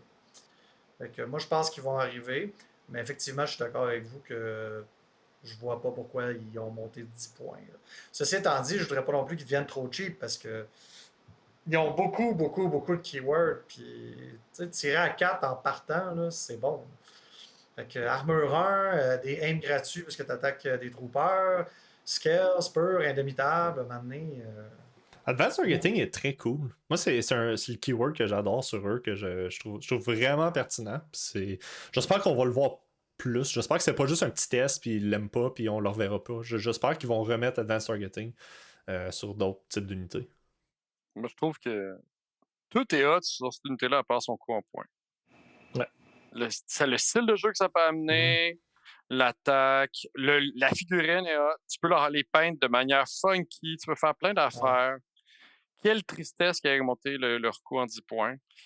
Tout à l'heure, j'ai parlé de meilleure unité de l'Empire. Là, je te dirais que c'est le pire unité de l'Empire, malheureusement. Ah ouais, c'est pas oh. Imperial Special Force existe, hein? Imperial Special Force pour le. Ben voyons donc. Ouais. Mais pas l'Inferno Squad, le Imperial Special Force tout nu. Ah non, moi j'ai joué. J'aime mieux eux. Je peux les jouer tout nus, eux. Ils vont faire plus de quoi qu'eux tout nus. Ils sont moins chers. Non, ouais. Je suis pas d'accord. 66 points au lieu de 70 points. 68. Ah ouais, désolé. Mais, en tout cas. Tu sais, moins loin, ils ont le même nombre de dés, ils n'ont pas l'armure 1. Comme tout nu versus tout nu, pour 2 points de moins, ils font beaucoup moins de choses. L'autre, il infiltrate, l'autre, il va se cacher, il va venir te voler. Moi, j'ai déjà gagné quand je jouais contre Manu, qui est quand même bon joueur, maintenant, on l'a vu. Puis à la fin, ça faisait qu'il m'en restait juste un en vie. Puis pour de vrai, un en vie avec un surge dessus qui vient te voler un objectif parce qu'il infiltrate, il est plus tuable, là, en tout cas. On parle pas de cette unité-là, on parle des Range Troopers. Moi, on dévie. Quand j'ai commencé à ramène-toi là. Puis c'est une unité que je ne joue plus, malheureusement. Mais, c'est jouable, je pense, ouais, effectivement. T'en joues pas plus que 1 parce que ça coûte vite cher. Hein. À 95 points, là, c'est ouf. C'est même pas le suppressif en plus. Ouais.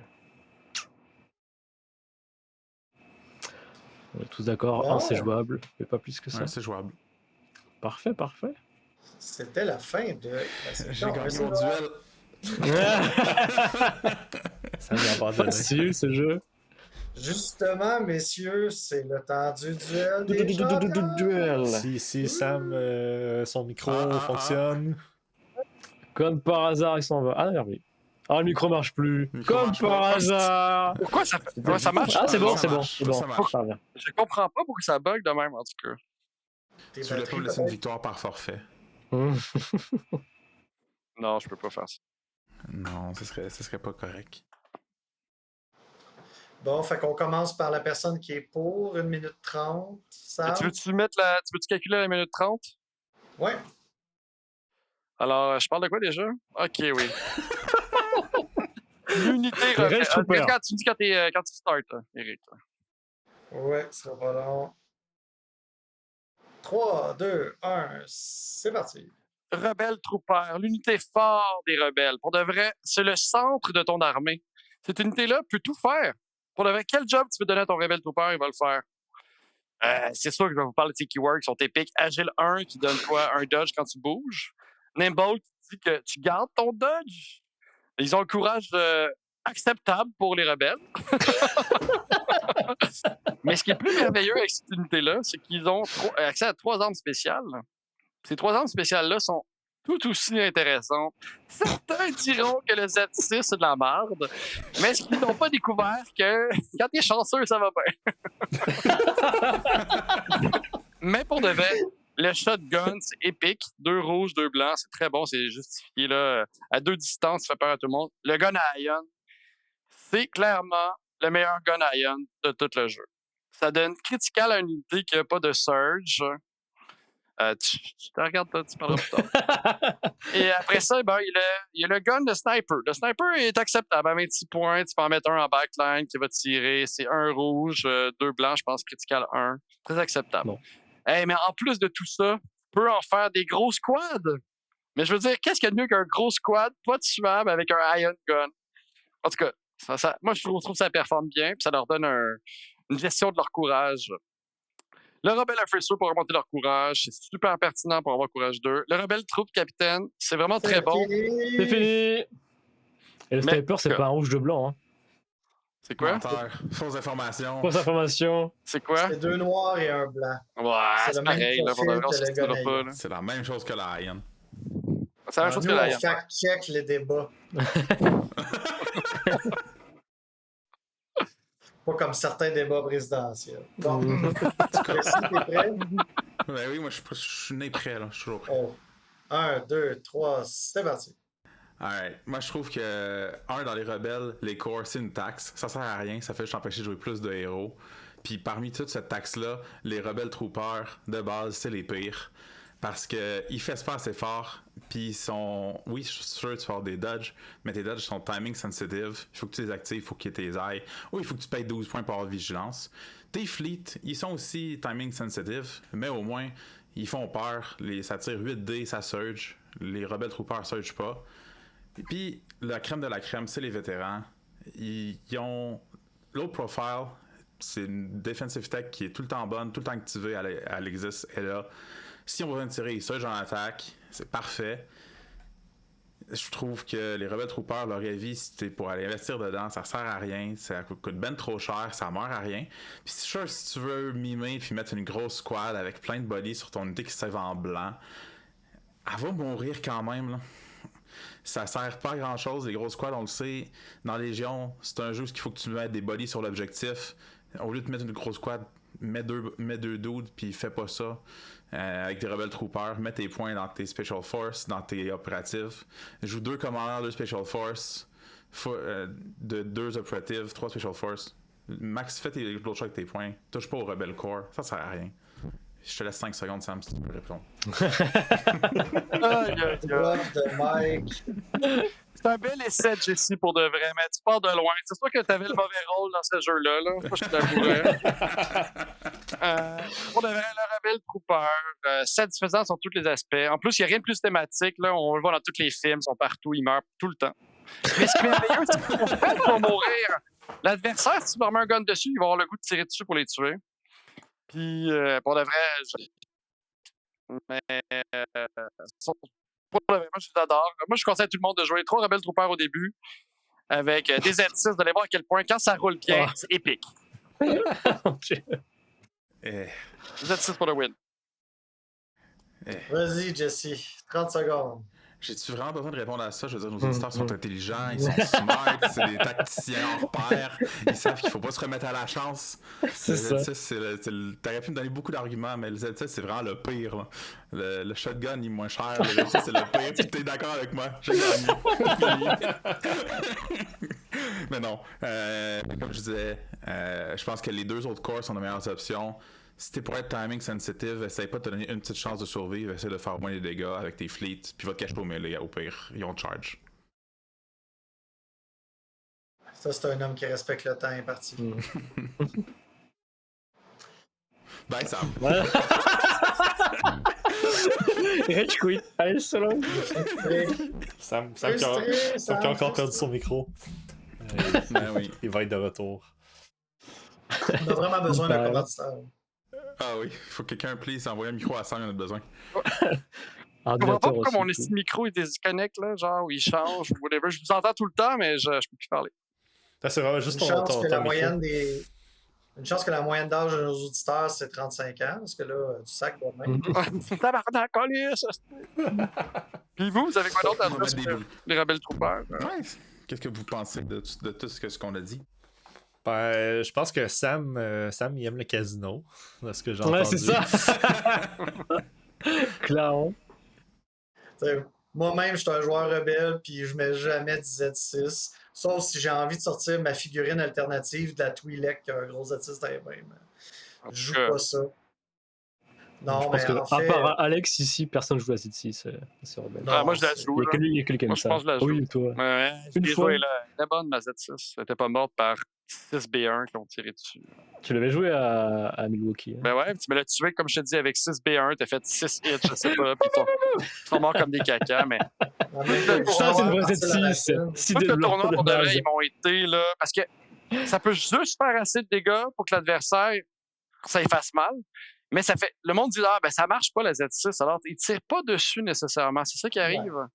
C'est comme juste la limite entre genre ça peut faire vraiment mal puis pas mal. Alors l'adversaire est là, il hésite à tirer dessus. Il hésite à tirer l'autre à tirer dessus, il va tirer dessus. Une Z6, c'est comme une tondeuse à essence. Je veux dire, si ça passe, ça marche, mais sinon, là, tu te bats avec la crainte puis tu sacs. C'est ça. Non, mais le meilleur gun, c'est la Ion, pour le vrai. Ah, c'est ça. C'est l'Ion puis le gun qui tire à 2, c'est tes meilleurs choix. Ça coûte 12 points, là, je pense. 13 points. C'est débile, là. 13.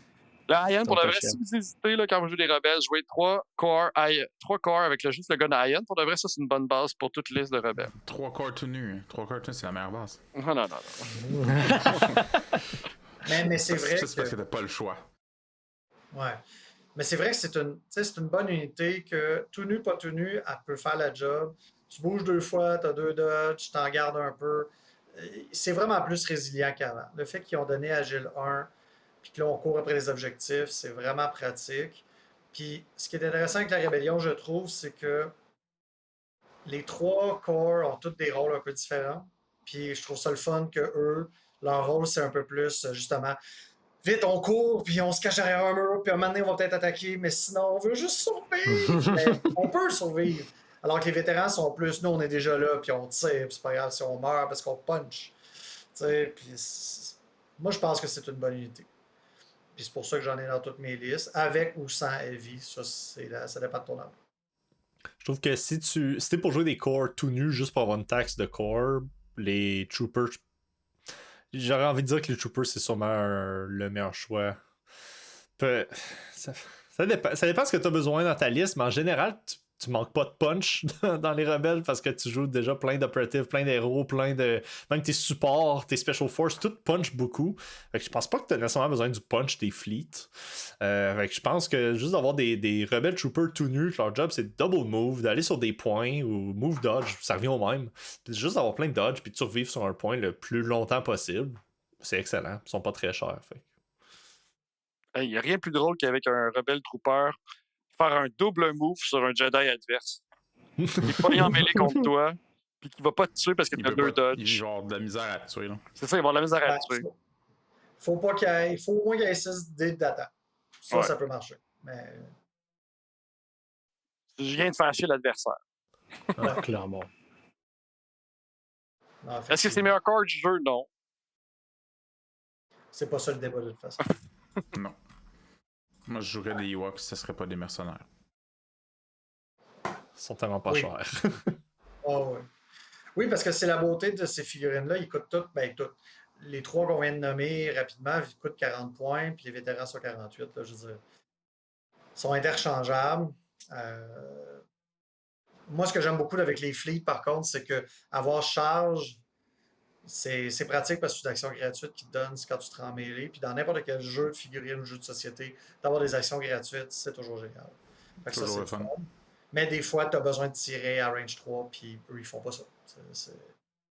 Honnêtement, moi, je mets tout le temps les rebelles troopers, sauf si je joue Lando. Là, je mets des vétérans, puis une machine gun, le MK2, avec un H-Coplink, parce que là, je peux faire des tricks avec Lando, puis c'est le fun. Ah, ouais, je vois ça. Parce que ton one step ahead va arriver avant que tu donnes ton ordre avec ton stand-by. Fait que tu peux te faire déplacer ta machine gun pour qu'elle soit à une nouvelle position, puis après ça, craquer ton H-Coupling, avoir le stand-by, faire des choses. Mais non, Rebel Trooper, ça soque, mais c'est la meilleure option des rebelles. Fait que. C'est faire. Bon, ben voilà. Donc, il en reste 113, gang. Let's go! Il en reste 113. Après ça, c'est la fin de la saison 1, right? C'est bon, moi ça me va. Ça me va. Ça va être ça. Excellent. Sauf qu'on risque d'extendre la saison parce que par le temps qu'on finisse les 113, il y en aura d'autres qui vont avoir sorti. Oh shit, c'est ça la... C'est la blague. Ça finira jamais. C'est excellent. Le jeu va être discontinué d'ici ce temps-là. Sur ce, on va enchaîner avec les questions de Richard. Richard's questions. Oh yeah, Richard's questions. Baby questions from Richard. Les questions de Richard. Qui veut nous présenter les questions de Richard? Je peux le faire si tu veux. Alors, c'est des questions un peu difficiles de trouver parce que c'est très vague, entre guillemets. Ça manque un peu de contexte, mais on va essayer d'y répondre quand même. Donc là, il nous a posé 2 grosses questions. La première, c'est quand déployer agressif et quand déployer défensif. Oh là là. C'est large en tabarnouche. Ah ouais, c'est là. C'est très large, puis aussi par le type de jeu que Légion est, je trouve que t'as moins une position d'attaquant puis de défenseur que dans beaucoup d'autres jeux. Parce que au final, c'est la première activation qui matter, puis après ça, tu te retrouves à peu près à égalité. Il n'y a pas d'objectif asymétrique non plus. Ouais.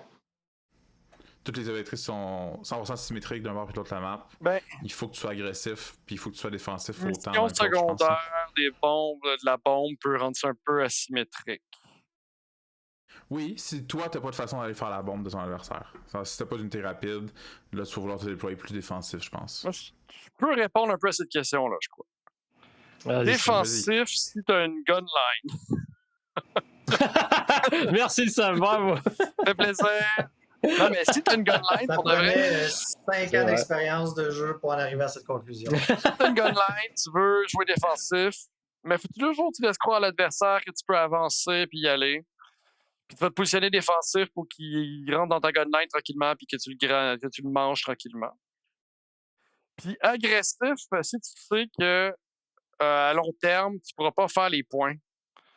Alors, tu dis qu'au tour 2, il faut que je fasse le maximum de points. Au tour 3, je vais faire le maximum de points. Au tour 4, j'espère survivre. Au tour 5, je suis mort.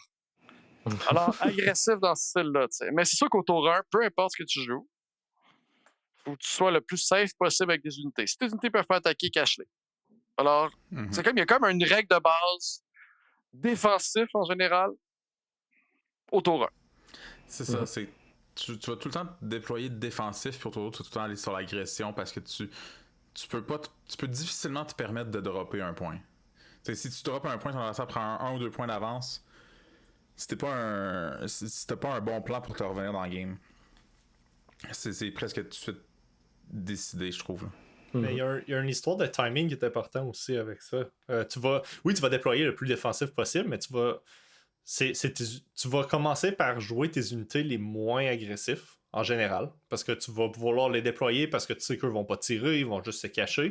Puis tu essaies de garder tes unités les plus agressives pour la fin, pour faire vraiment ton Alpha Strike, ou parce que tu as un gros Jedi. En général, ton Jedi, pourquoi tu le joues en dernier? Parce que c'est un gros marteau, puis tu veux pas qu'il se fasse gunner. Puis la meilleure défense, c'est de le sortir tard, mais aussi parce que tu sais que tu veux être agressif le plus vite possible à partir du tour 2, tour 3 avec. Donc, il faut que tu le déploies agressif. Donc, pour ça, tu sors vraiment tout ce qu'il n'y a pas besoin de tirer avant. Fait que tu déploies défensif au début, agressif plus tard, puis après ça, c'est là que tour 2, tu joues avec tes affaires agressives le plus vite que tu peux. Puis si tu veux te déployer offensivement, je pense, il faut que ton adversaire ait déjà déployé ses grosses pièces qui frappent fort. Je pense quand tu joues, mettons, clone avec une team de Arc, si dans tes derniers déploiements, tu veux le déployer pour aller pogner quelque chose que ton adversaire a mis trop proche, fait que tu peux scout, move, shoot, mais tu veux pas le faire si ton adversaire après ça a quelque chose qui va venir comme une team de clone commando, par exemple, qui va venir pouvoir tirer dessus direct. C'est tout le temps... Il n'y a pas de règle universelle, là. C'est vraiment dépendamment de ce qui se passe, dépendamment de la map, dépendamment de l'objectif, dépendamment de ce que ton adversaire joue. C'est ça qui est le fun, ce genre d'alternance, fait que tu es tout le temps en train de répondre à ce qui se passe devant toi. Tu dis pas de règle universelle, je dirais quand même, il y a une règle universelle. Au premier tour, si tu peux tout cacher en général, puis tirer sur l'adversaire, tu sais, pour de vrai, c'est ça. Premier tour, là, essayer de cacher plus de stock, pour de vrai en général. En tout cas, il y a une petite règle universelle. Là, je pense pas que c'est une règle universelle, parce que si ton armée est a plein de choses qui peuvent tirer de loin, tu veux profiter de ça, tu veux pas donc cacher, tu veux pouvoir tirer des gens. Fait que non, je pense pas qu'il y a de règle universelle. Moi, je vais essayer de faire mon petit intelligent, puis je vais résumer tout ce qu'on a dit par une citation de Sun Tzu et de l'art de la guerre. À la guerre, il faut savoir être timide comme la Vierge, mais preste comme le lièvre. Et voilà, ça résume tout ce que j'ai dit. C'est pas faux. Hey, ça va être la short. Ça va être la short. Je me rappelle de 2 citations, je l'ai lu le livre, puis celle-là, je l'ai toujours bien aimé dans le sens de attends le bon moment pour frapper, puis quand c'est le temps, t'hésites pas 2 fois, tu le fais. Ça s'applique à des jeux de guerre, ça s'applique à la vraie guerre aussi. Ça s'applique à la vraie vie aussi. Attends d'avoir 18 ans, puis après ça, va à la souvent, c'est des peurs. Pour le vrai, Sun Tzu, c'est l'art de la guerre, c'est vraiment très pertinent pour les jeux de figurines. Bizarrement. En tout cas. Oui, non, quand même. L'art de la guerre, c'est pertinent pour un jeu de guerre, wow. Non, mais c'est parce que c'est épicé, ça. C'est comme des conseils généraux, tu sais. Mais moi, j'essaie de l'appliquer aux figurines. En tout cas, je vous le dis, là. Je vous donne mes secrets de plus en plus, là. C'est terrible. Parfait. Deuxième et dernière question de Richard. quand est-ce qu'il faut splitter son armée versus se concentrer sur un front? Encore une fois, c'est très vague, très général, mais... Ça on en a un peu parlé dans des émissions, des épisodes précédents. Ça dépend. Il y a certaines missions. On a parlé de Breakthrough, puis on a parlé de Bunker Assault. Il y a plusieurs personnes parmi nous qui se séparent beaucoup plus que de faire juste une ligne. Moi, ce serait ma réponse générale parce que tout ce qu'on a dit à la première question s'applique encore une fois, je pense. Jesse? Je construis mes listes pour qu'ils puissent. Je pense que tu dois construire ta liste pour qu'elle puisse se séparer en cas de besoin. C'est avant même d'aller sur la table, il faut que tu sois prêt à séparer ton armée. Puis si t'as pas besoin de le faire, fais-le pas. Si t'as pas besoin de le faire, si tu peux mettre toute ton armée à la même place, puis que tu saves en rouge, fais-le pas. Si tu saves pas en rouge, ben de splitter ton armée, là, ça va être d'essayer de bêter ton adversaire à splitter la sienne. Ça va te donner l'avantage que tu as besoin. Mais c'est ça. Save en rouge, reste ensemble le plus possible. Save en rouge. Essaye de bêter ton adversaire pour prendre une weakness dans sa bulle. Puis... Ouais. Puis même les concepteurs du jeu, d'AMG du moins, pensent un peu la même chose, parce qu'avec la nouvelle version, le fait que maintenant on donne des jetons à Range 2, que les clones partagent des jetons à Range 2, c'est plus un jeu aussi statique que ça l'était. Tu as besoin de déplacement, tu as besoin des fois de devoir quitter tes amis. Fait que, faut être capable de se séparer. À mon grand désarroi. Toi, le genre défensif. Moi, comme Jesse, t'as un très bon conseil de dire qu'il faut toujours que dans ta liste, tu sois prêt à séparer ton armée en deux. Il y a une réflexion dans ta composition d'armée qui doit être faite pour ça. Pour de vrai, là, je crois. T'as pas le choix, parce que même si t'as pas Breakthrough dans ton deck, ça veut pas dire que tu vas pas jouer Breakthrough. Pour compléter ce que Jesse disait, moi je crois que tu dois laisser croire à ton adversaire que tu vas splitter ton armée. Puis tu le splits pas, puis tu peux attaquer dans un point, une place pour être plus fort. T'sais. Alors c'est toujours des unités qui sont peut-être moins pertinentes au début, qui ont moins d'impact, mais qui vont être splittées de ton armée. T'sais. Ou tu sais qu'ils vont pas revenir comme un speeder bike de l'Empire, mettons. Tu laisses croire que tu vas arriver d'un bord, mais il revient de l'autre bord. Je dis ça de même. Ou un corps trooper rebelle, tu le mets d'un bord, en fin de compte, il rejoint l'armée.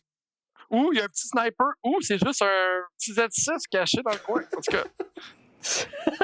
Moi, je pense qu'elle est pourrait se faire un nouveau jingle juste avec les ou de ça.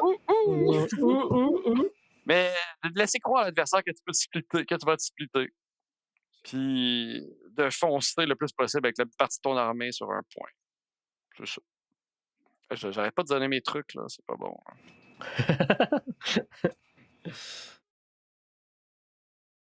D'autres commentaires? C'était les questions de Richard. Là, pour les prochains qui aimeraient ça, nous poser des questions puis avoir leur propre jingle, on va commencer à demander de l'argent. Richard, tu as une clause grand-père, tu peux continuer, mais on t'invite à nous poser des questions plus précises, sinon, ça va être 20 $. Non, mais même si c'est pas Richard qui les pose, on va faire comme si c'était lui qui les avait posés. C'est toujours Richard qui pose des questions, ultimement. C'est parfait. Est-ce qu'on est rendu à l'examen du jour? Eh oui, petit examen. J'ai juste 2 questions pour vous. Il n'y a pas grand-chose qui se passe en ce moment sur le forum. Première question avec Extra Supplies. Petit rappel, c'est une upgrade qui... One Use. À la fin de l'activation de l'unité, tu peux l'enlever pour récupérer une upgrade qui n'est pas un force power. Si par exemple je l'ai mis sur mes Death Troopers, donc je tape le gun, je sais plus comment s'appelle leur gun de base suppressif là, le E11D, si je le tape et qu'à la fin je fais Extra Supplies pour le récupérer, est-ce que j'ai le droit aussi de reconfigurer pour le switch à côté, pour avoir ceux qui tapent à 2? Non. Non. Non, tout le monde dit non. Non. T'as pas fait de recover action? Effectivement, tu n'as pas le droit. C'est quand même bon à savoir. Bande de tricheurs. Parce que c'est ça. Tricher. C'est ça, le extra supply, c'est juste que tu untapes une carte et tu fais pas recover ta carte. Exact. Non, la question est pertinente, mais non, ça serait trop facile. Ça serait trop simple. Dernière question. Je joue Sabine, je joue la plupart de Sabine, donc les bombes. Je mets les bombes devant un snail qui bloque toute l'armée adverse, on va dire, à part le snail. Je tue le snail avec la première bombe. Est-ce que je déclenche l'attaque sur le reste de l'armée que je voyais pas, ou c'est trop tard? Non, c'est une bonne question. Moi, en tout cas, je crois que tu dois déclarer toutes les personnes qui vont être ciblées par la bombe. Puis après ça, tu fais les effets de chacun. Non, je pense que quand mais pas la deuxième bombe. La deuxième bombe, elle va traverser. Là. Oui, définitivement. Mais moi, je pense que si on... J'essaie de visualiser le livret de règles, mais je pense que quand tu utilises une même arme pour attaquer plus qu'une cible, ton Declare Other Target, en tout cas, ça vient... C'est une deuxième phase. Fait que moi, je pense que oui. Je vais voter oui, après que tu aies détruit le snail. Si tu vois maintenant la bombe voit quelque chose d'autre... Juste, puis rappelle-nous, Nico, là, je ne veux pas mélanger avec Ordnance, là, cette bombe-là, elle a besoin d'une ligne de vue. Hein, ouais. OK. Parce qu'Ordnance, c'est tout le monde. Non, OK. Ben ouais, moi, je vous dis que oui, ça marche. OK. OK, j'ai dit oui. Je vois un argument fait pour les deux côtés. Si c'est... Ça dépend si c'est comme un truc que tu fais toutes tes cibles et ça explose, ou si c'est comme plein de petits qui sont faits un par un. Alors, s'ils sont faits un par un puis que tu fais j'attaque. En fait, je veux dire que tu attaquerais les gens qui, après que le tank soit mort, tu attaques les gens en arrière. Parce que sinon, ça fait des choses weird où ce que tu pourrais potentiellement garder avec des unités qui seraient mortes, peut-être. Si toutes les attaques arrivent en même temps, tu pourrais avoir des situations comme ça qui seraient problématiques. Fait que je vais te dire que tu pourrais attaquer après les gens qui étaient cachés initialement. Ok, Eric dit oui, Jesse dit oui. Moi, je vais dire non parce que, justement, si je me trompe pas avec l'ordre, justement, comme Eric disait dans le timing, je pense que tu déclares tous les défendants avant que tu commences à rouler tes attaques. Fait que s'ils sont pas valides. Mais c'est.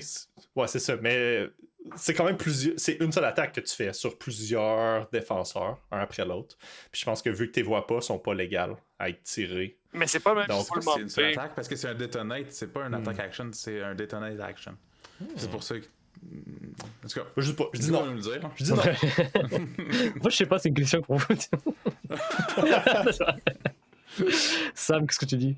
Moi, je disais que non, tu vas pas pouvoir attaquer après, mais je comprends, c'est pertinent tout ça, mais j'ai pas la réponse. Alors, moi, je dirais non. T'as pas d'argument spécial pour ça? Ah, ben, je l'ai dit un peu au début, là. Je pense que tu dois déclarer toutes les personnes que tu vois en premier quand tu le fais exploser, etc. Si tu vois pas parce que le snare te cache, tu vas juste pogner le snare. Alors, effectivement, Eric et Jesse ont raison. Tu as le droit. Parce que Monsieur 7 dit que de nouvelles unités sont éligibles à l'attaque pendant que tu résolves d'autres attaques. Donc tu finis tuer le tank, hop, ça apparaît, tu peux attaquer les autres. Ouais, parce qu'il n'y a rien, à ma connaissance, il n'y a rien dans le jeu-là qui est simultané. On n'est pas là, c'est pas une option. Ouais, c'est ça. Puis il y a d'autres mécaniques aussi, tu sais, le fait que tu vas attaquer plein de monde, puis ça, c'est des range attaques, donc ça met de la suppression. Ben là, c'est le joueur qui l'active qui détermine dans quel ordre. Ben, tu peux dire, OK, je vais commencer par attaquer cette personne-là qui a gardien. Fait que la suppression va faire que il ne peut plus gardionner parce qu'il y en a autant que sa valeur de courage. Fait que là, après ça, je fais l'autre, puis je fais l'autre. Tu sais. Ouais. Mais la différence avec ça puis Gunslinger, c'est dans le keyword, je pense. C'est simplement dans le keyword Detonate Gunslinger. Je lis le keyword de Detonate justement en ce moment. Puis ça règle la question, là, c'est tu fais plusieurs attaques. Tu fais une attaque par unité que tu essaies d'attaquer. C'est pas une attaque où tu choisis des nouveaux défenseurs. C'est plusieurs attaques différentes. Donc, bon.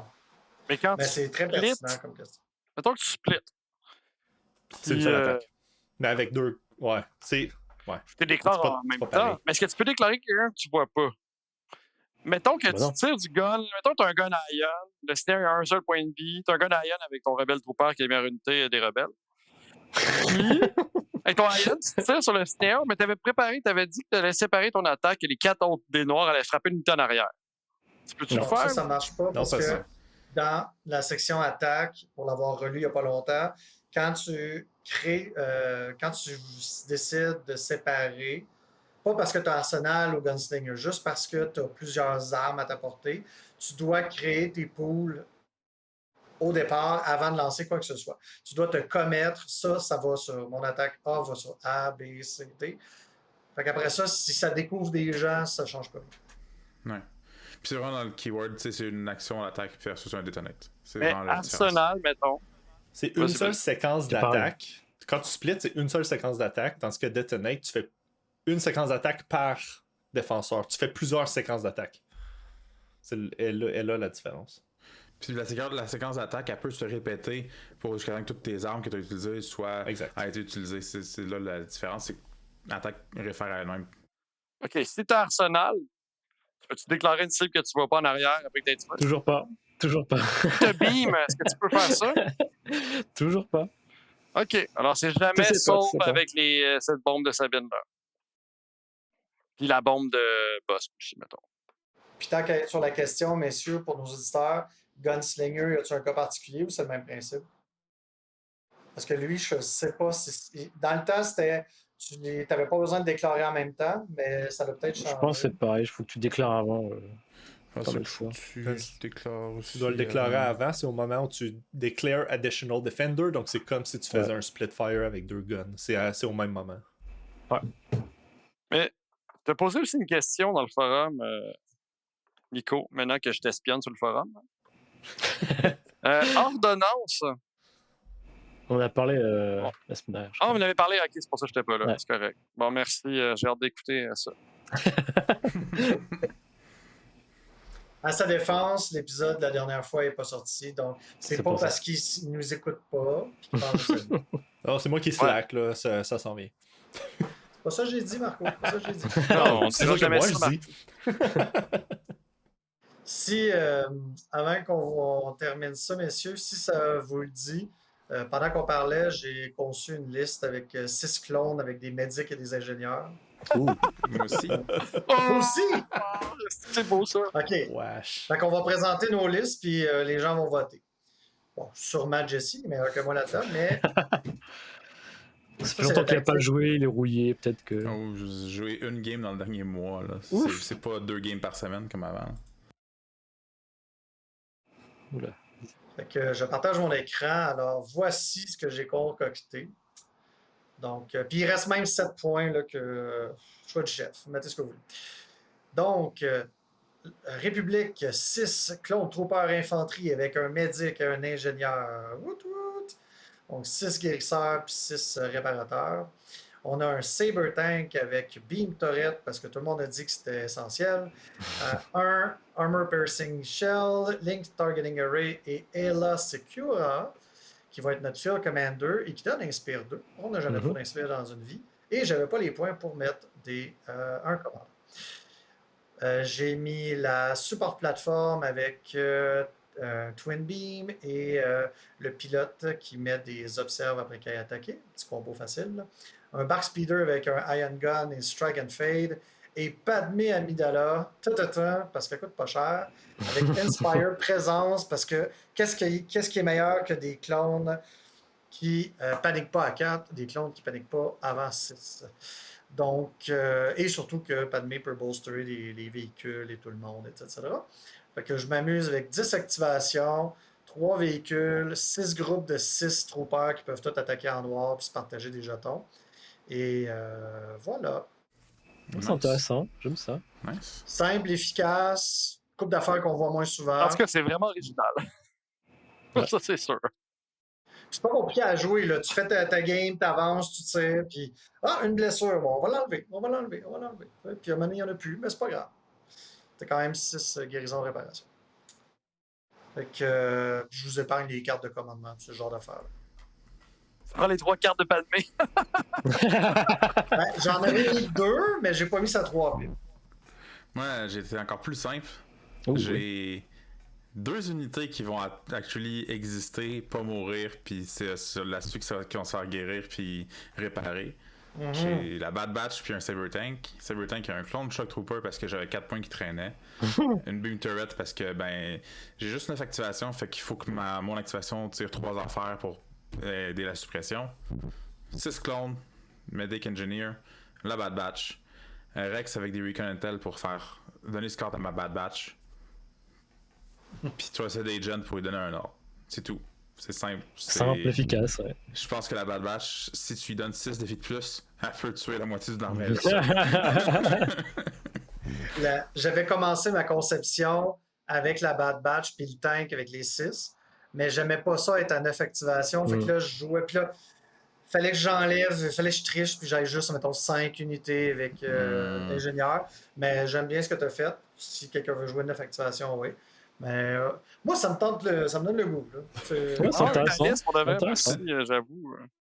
T'as un ordre de contrôle pratiquement parfait aussi la majorité du temps. Peut-être les command cards, là, tu sais, enlever We're Not Program, puis mettre actually Assault pour pouvoir donner un ordre à ton tank, ta Bad Batch, puis Rex. Comme ça, t'as un ordre de contrôle parfait sur ta 3 pipes. Je pense que t'as plein de choses à faire. Là. Ouais, ou à la limite, enlève Trusted Agent, qui est un one-shot deal pour Improvise Order. Tu sais, ça peut te donner un backup tous les tours. Non, parce que tu as 6 cores dans ton sac, fait que d'aller piger l'unité que tu veux jouer au bon moment, ça moi, c'est plus l'inverse. Quand tu piges l'unité que tu veux vraiment pas jouer, tu vas aller chercher un c'est utile juste au tour 1, je pense. Je pense que c'est utile surtout au tour 1. Puis, l'unité que je vais pas vouloir jouer, c'est la Bad Batch. Je vais faire We Do What We Do au tour 1. Puis je vais espérer vraiment faire pas piger mon tank au tour 1. Une première activation, je pense que. On est en train de créer une nouvelle méta, là. Vous savez, là. Ouais, c'est ça. Improvise Order est aussi une bonne idée, là. C'est toujours bon, Improvise Order, là. C'est une drogue, là. Tu peux pas t'en passer, là. Ou tu mets Cody à la place de Rex, et t'as ton contrôle parfait tout le temps. Oui, aussi. Oh. Aussi. Moi, j'aime beaucoup, pour le vrai, je trouve ça original. Pas mon style de liste, mais je trouve ça original. Oui. Trop de choses pareilles pour toi, Sam. Ouais, 6, c'est jouable. 6 comme ça, c'est pas. Ouais, c'est ça. Mais c'est ce qui est surtout drôle, c'est le fait que, tu sais, oui, c'est cute, là, un peu de guérison, réparation, mais t'as quand même 6 unités avec, tu sais, 6 points de vie, 6 de noirs. Ils ont toutes un reliable arm, partage des jetons. Fait que, tu sais, t'es comme. Il peut en avoir un que lui, il a juste fait aim dodge, puis là, les autres, ils se partagent les jetons, puis le tour d'après, c'est l'inverse. Puis... C'est parce que c'est le meilleur core du jeu. Hein? Ils sont chers pour être le meilleur core du jeu. C'est le meilleur core du jeu. Est-ce que tu factorises les points? B1, ils sont bons aussi à 38 points, là. Je sais pas, 2 de courage sur un core, c'est énorme. Là. Ça change. Les B2 aussi ont 2 de courage. C'est le deuxième meilleur. On a déjà eu un peu cette conversation-là dans le passé. Ouais, je me répète. On était revenu à B2, puis les clones troopers, c'était pas mal dans les meilleurs corps. Je pense que ça avait été ça la conclusion. Là. Fait que voilà, un petit amusement de fin de journée. Dernier commentaire, messieurs, avant qu'on lève les voiles. On a fini notre 16e épisode. Venez nous voir sur nos réseaux sociaux. On a une page Facebook, Instagram, tout ça. Fait que venez nous like, follow, toutes les affaires qu'il faut qu'on ait pour que l'algorithme nous aime. Là. On devrait envoyer des photos aussi de vos games, des photos de vos figurines que vous peinturez, des photos de vous qui avez du fun. Si vous avez des photos de vos games, peut-être que ça va nous motiver pour enregistrer des battle reports pour vous les donner par la suite. On devrait prendre toujours des sponsors aussi. Ça m'a besoin d'une caméra et d'un micro. Eric? Je disais juste, vous pouvez nous envoyer des photos de vos décors aussi. On aime toujours ça être inspiré. Fait que, voilà. Bon, 150 subscribers sur YouTube. En passant. 151? 151 à partir d'aujourd'hui. Donc, félicitations, ça monte. On ne pensait pas être up de même si rapidement. Là, en moyenne, on a tout le temps plus de 200 écoutes après 2 semaines sur un épisode. Vous êtes au rendez-vous. On est très contents, considérant ce qu'on fait. Puis, J'ai quand même toujours plus d'amis Facebook qu'on a de subscribers, alors... Je pense que Sam, faut que tu écrives à tes amis Facebook. Ouais. Combien sont vraiment tes amis, Sam? Sam? De même. Ouais, c'est ça la vraie question. Bon, ben, bonne fin de soirée, messieurs. Hey, ciao, ciao. À la prochaine! À la prochaine. L'Empire. Allez, Chico, on est là-bas!